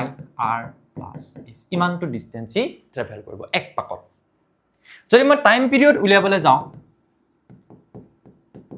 যে এক পাক কমপ্লিট করতে কিমান টাইম লাগিব কোৰ পৰা আহিবা সোৱা তুমি জানা এটা বস্তু যে s vt so t s by v যিমান টু ডিসটেন্স ট্ৰেভেল কৰিলে কিমান 2 pi into r plus s কিমান ভেলোসিটি ৰে যিমান টু তাৰ অৰবিটাল ভেলোসিটি তাত মই যদি এইটো ভ্যালু পুট কৰো সোৱা এইটো ভ্যালু যদি মই পুট কৰো সোৱা তলত কি আছে গম পাইছেন নয় s by v v মানে এই ভেলোসিটিটো কিমান gm divided by r plus s root থাকিলে আমি whole to the power 1/2 বুলি লিখিব পাৰো ওকে তাৰ পিছত সিৰিয়ালি বস্তুখিনি চাই গৈ আছা যদি বুজি পাই গৈ আছা time period is equals to a 2 pi into r plus s এই যেটো আছে তাক আমি উপৰলে লৈ যাও তেতিয়া হলে মই কি বুলি লিখিম সোৱা এটা gm to the power 1/2 টো মই ৰাখি দিও আৰু এইটুক r plus h whole to the power half উপৰত লৈ যাও কিমান হ'ব r plus h whole to the power half হবনে তলত থকাটো উপৰত গুছি গল পূৰণ হৈ গল ইয়াত আকৌ মাইনাস দি নিদিবা উপৰত নি তুমি এনেকে ভাবা যে 1/1/5 স্কয়াৰ তাক কি বুলি লিখিবা 1 বা 1/2/5 স্কয়াৰ 1/2 into 5 স্কয়াৰ বুলি লিখিবা ন 5 to the power minus 2 টো নিলিখা এটো তলত আছে সো এনেকে ধৰণে যদি কৰা 2 pi r plus h year power 1 year power 1/2 divided by root over gm বুলি লিখি দিয়া গতিকে ইয়াৰ পৰা আমি ফাইনালি কি পাম আমি পামগে 2 pi r plus h whole to the power 3 plus 1 5/2 হৈ যাবগে নহয় 3/2 ঠিক আছে এটো এলসিএম ললে 2 আহিব তলত 2 plus 1 3 3/2 আৰু root over gm এটো হৈ যাব আমাৰ টাইম পিৰিয়ডৰ বাবে এটা এক্সপ্ৰেশন তাক যদি তুমি স্কয়াৰ কৰি দিয়া t স্কয়াৰ তেতিয়া হলে তুমি এফালে পাবা 4 pi স্কয়াৰ আৰু স্কয়াৰ এটো 2 ক্যান্সেল সো মই কৰি দেখাই দিও নেকি তেতিয়া বেটাৰ হ'ব মই যদি স্কয়াৰ কৰি দিও দুই ফাললে এফালেও স্কয়াৰ কৰি দিলো এবিলাক জাস্ট খেলি থাকিব পৰা খেল আৰু ভাবিন থাকিবা যে ইটোৰ পিছত হিটো উলাই গৈ আছে নিজে নিজে কৰি গৈ থাকা খেল খেলি আছে বুলি ভাবি থাকা স্কয়াৰ কৰি দিয়া না স্কয়াৰ আহি গল ইটোৰ পিছত হিটো পুট কৰি থাকা হ'ব দুবাৰ তিনিবাৰ প্ৰেক্টিস কৰি দিয়া আহি যাব আৰামছে সো আমি পঢ়াৰ দিনটো এনেকুৱা কিবা ম্যাজিক নাছিল সাৰহতে দেখাই দিয়া লগালক একবাৰ চালেই বুজি পাই যাম আমি নিজে পঢ়িব লাগিব আমি প্ৰেক্টিস কৰিব লাগিব হয়নে ক্ৰিকেট কেনেকৈ খেলে মই দেখাই দিলো নিজে খেলিব লাগিব তেতিয়াহে পাৰিবা তেনেকুৱা ধৰণৰ কথা তাৰ পিছত চোৱা 2 pi এই গুটেই বস্তুটো যদি মই স্কয়াৰ কৰি দিও 2 pi r plus h whole to the power 3/2 divided by root over gm সব স্কয়াৰ কৰি দিলো যদি স্কোয়াৰ কৰি দিওঁ মই এফালে t স্কোয়াৰ থাকিলে আৰু ৰাইট সাইডে মই কি পামগে সোৱা 2 পাই তাৰ মানে 4 পাই স্কোয়াৰ হৈ যাব 2 টু কেনসেল তাৰ মানে r + h কিউব হৈ যাব আৰু এফালে হৈ যাব gm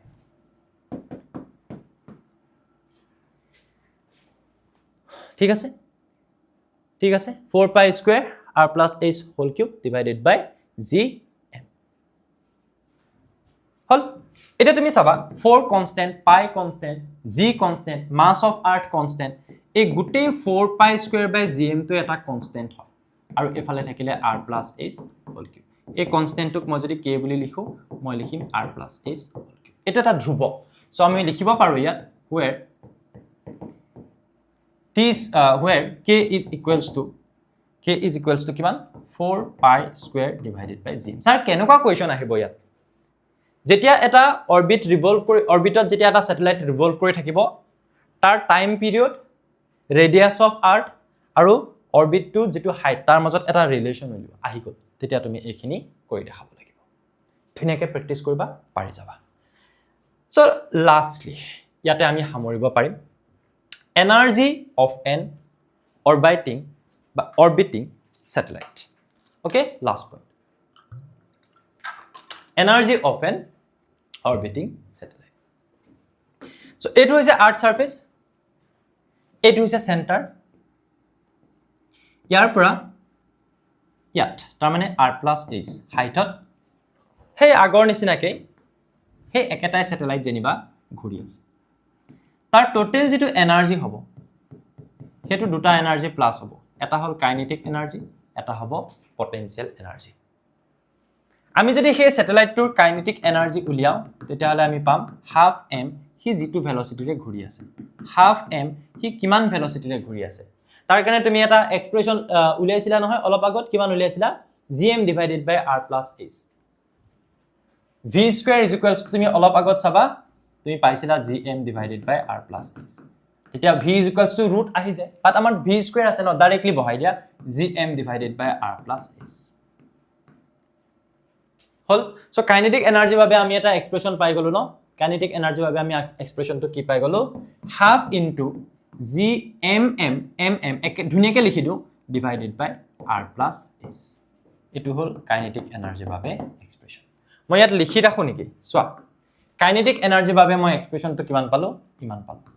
gmm divided by 2 into r plus s hall potential energy expression উলিয়াও potential energy expression উলিয়াও কিমান আছিল -gmm by r আছিল ফৰ্মুলাটো আৰ্থৰ মাস স্যাটেলাইটৰ মাস মাইনাসত থাকে যেতিয়া লৈকে হি অৰবিটত ঘূৰি আছে তাৰ মানে গ্ৰেভিটেশনাল পটেনশিয়াল এনাৰ্জিৰ আন্ডাৰত আছে ডিভাইডেড বাই r ইয়াৰ পৰা ইয়ালৈকে ডিসটেন্স কিমান r plus s potential energy কিমান পালা মাইনাস এটা আহি গৈছে gmm divided by r plus s so what will be the total energy therefore total energy কিমান হ'ব kinetic energy এনেকৈ লিখিব পাৰা plus potential energy গতি শক্তি plus স্থিতি শক্তি kinetic energy formula কিমান gmm divided by 2 into r plus s potential energy কিমান ইমান ডাইৰেক্ট মাইনাস লিখো প্লাস এ মাইনাস হ'ব gmm divided by r plus common যে আহে লয় না gmm divided by r plus s ইয়াত থাকিব কি 1/2 ইয়াত থাকিব কি 1 1 ৰ পৰা হাফ মাইনাস কৰা হলে হাফ হল হাফৰ পৰা 1 কৰিলে মাইনাস হাফ হ'ব সো -2 এটা তলত দি দিয়া r plus s আৰু ইয়াত থাকিব gmm খতম this is your total energy so তুমি যদি সোৱা total energy টো কিমান পালা মই এটো লিখি দিও কিমান পালা -gmm divided by 2 into r plus s খুব ইন্টারেস্টিং এটা বস্তু ইয়াত ওলাই আছে চাবা হা তিনটা বস্তু ওলাই আছে চাবা তুমি যদি সোৱা তেতিয়ালে দেখিবা যে gmm by r plus s gmm by r plus s gmm by r plus s তিনিটাতে আছে তাতে তুমি দেখিছা যে কাইনেটিক এনাৰ্জিটোৰ বাবে যেটো বস্তু আছে তলত 2 এটা আছে টোটাল এনাৰ্জিটো তলত 2 এটা আছে তাৰ মানে টোটাল যেটো energy total energy to suppose 20 joule kinetic energy কিমান হ'ব তেতিয়া -20 joule same থাকিব এটা যদি প্লাস হয় ইটো মাইনাস হ'ব বুজি পাইছা তুমি যদি অৰবিটটোত সদায় যেটো টোটাল এনাৰ্জি একচুয়ালি এটো সাপোজ -20 জুল এটো তেতিয়া +20 জুল হ'ব অৰবিটটোত থকা টোটাল এনাৰ্জিটো সদায় নেগেটিভ থাকে কেলে থাকে অলপ পিছত মই বুজাই দিম এতিয়া বুজি পাই যাবা আৰামছে বুজি পাই যাবা ইয়াত থকা টোটাল এনাৰ্জি সদায় নেগেটিভত থাকিব সোৱা নেগেটিভত আছে কাইনেটিক এনাৰ্জি পজিটিভত থাকে আৰু পটেনশিয়াল এনাৰ্জি নেগেটিভত থাকে কেলে থাকে বুজি পাবা এতিয়া সোৱা এতিয়া মই সাপোজ কলো যে টোটাল এনাৰ্জি -20 জুল তে পটেনশিয়াল কাইনেটিক এনাৰ্জিটো কিমান হ'ব জাস্ট প্লাস দি দিয়া বাকি একে সোৱা expression gmm/2r + s gmm/2r + s একে হ'ব এই কাৰণে আৰু পটেনশিয়াল এনাৰ্জিটো নুসুৱা কিয় পটেনশিয়াল এনাৰ্জি তুমি হাফৰ লগত 2 এটা মাল্টিপ্লাই কৰি দিলে এটো পাবা যেটো টোটাল এনাৰ্জি আছিলে নেগেটিভ ইউ নেগেটিভে থাকিব খালি ই ইয়াৰ দুগুণ হ'ব সোৱা ইয়াক যদি 2 এটাই মাল্টিপ্লাই কৰি দিয়া তেতিয়া তুমি এটো পাবা তাৰ মানে এটো হ'ব -40 জুল কনসেপ্টটো ইয়াৰ লগত বুজিব পাৰা ধৰি লোৱা তুমি x -2x কৰিছা তেতিয়া তুমি তাৰ পৰা কিমান পাবা -x পাবা সো এইটোক তুমি ধৰি লোৱা কাইনেটিক এনাৰ্জি হলে আৰু এইটোক তুমি ধৰি লোৱা পটেনশিয়াল এনাৰ্জি এইটোক তুমি ধৰি লোৱা টোটাল এনাৰ্জি টোটাল হৈছে kinetic energy x potential energy -2x total energy -x so total energy kinetic energy একে আৰু এটো লজিকেল হলে নহয় ম্যাথমেটিক্যালি x ৰ পৰা -2x কৰিলে -x হ'ব আৰু এটো লজিকেল হয় যে কাইনেটিক প্লাস পটেনশিয়াল কৰিলে টোটাল এনাৰ্জি পোৱা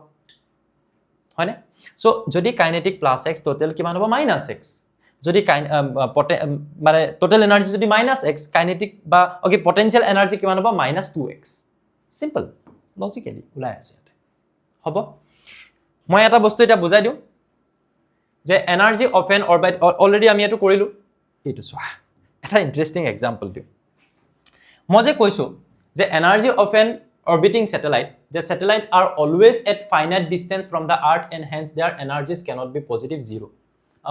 or zero positive বা zero হ'ব নোৱাৰে যে স্যাটেলাইট টো সদায় ফাইনাইট ডিসটেন্সত থাকে ইনফাইনাইটত থাকিবলৈ হলে হিটো না থাকিব সেই কাৰণে এনাৰ্জি ইফ যদি এনাৰ্জি পজিটিভ বা জিৰো হয় অবজেক্ট এস্কেপ টু ইনফিনিটি তুমি এটা মানুহৰ পৰা পইচা ধাৰলে ললা হা তোমাৰ ধাৰ আছে সো তুমি হে মানুহটোৰ ওচৰত সদায় বাউন্ড হৈ থাকিব লাগিব মানুহটোৱে কিবা কলে শুনিব লাগিব তুমি মানুহটোৰ পৰা পলাব নোৱাৰিবা সদায় তুমি যদি মানুহটোৰ পৰা পইচা ধাৰ নুলুৱা তুমি যদি 1 টকাও ধাৰ নুলুৱা জিৰো হয় তেতিয়া তোমাৰ মানুহটোৰ লগত কিবা বাউন্ড হৈ থাকিব লগা কথা আছে নি নাই বা তুমি এনেকৈ ভাবিলা যে তোমাৰ নিজৰ ওচৰতে বহুত টকা পজিটিভ তোমাৰ ব্যালেন্স মাইনাসত লাগি আছে তাৰমানে তুমি ধাৰ লৈছা মানুহটোৰ পৰা পজিটিভ তাৰমানে তোমাৰ নিজৰে বহুত টকা তুমি তাৰ লগত কি দৰকাৰ বুজি পাইছেন না তাৰ লগত লেনদেন কৰিবলৈ তোমাৰ দৰকাৰে নাই সো যদি আৰ্থটোৰ এই অৰবিটটোত যদি এই স্যাটেলাইটটোৰ এনাৰ্জিটো পজিটিভ থাকে হি আৰ্থটোৰ লগত বাউন্ড হৈ নাথাকে হি ইয়াৰ পৰা গুচি যাব হেকানে কৈছে যে cannot be positive or zero কিয়নো ই অলৱেজ ফাইনাইট ডিসটেন্সত থাকে ইনফাইনাইটত থাকে মানে ইয়াৰ লগত লেনা দেনা নাই ফাইনাইটত থাকে মানে আছে গতিকে ই সদায় কি হৈ থাকিব নেগেটিভত থাকিব টোটাল এনাৰ্জিটো তাৰমানে ধাৰ থাকিব ইয়াৰ লগত হেনেকে ভাবা যদি তাৰ জিৰো হয় ইয়াৰ লগত যদি কোনো ধাৰ নাথাকে ইয়াৰ জিৰো যদি পজিটিভ হয় উল্টা ইয়াৰ বেছিহে পইচা আছে তেতিয়া ইয়াৰ লগত ই বাউন্ড হৈ থাকিব নেকি যদি ইয়াৰ পজিটিভ বা জিৰো এনাৰ্জি মানে জিৰো টোটাল এনাৰ্জি হয় তেতিয়াও ই আৰ্থৰ লগত কোনো কানেকশনত নাথাকিব হি এস্কেপ হৈ গুচি যাব বুজি পালা গতিকে আৰ্থৰ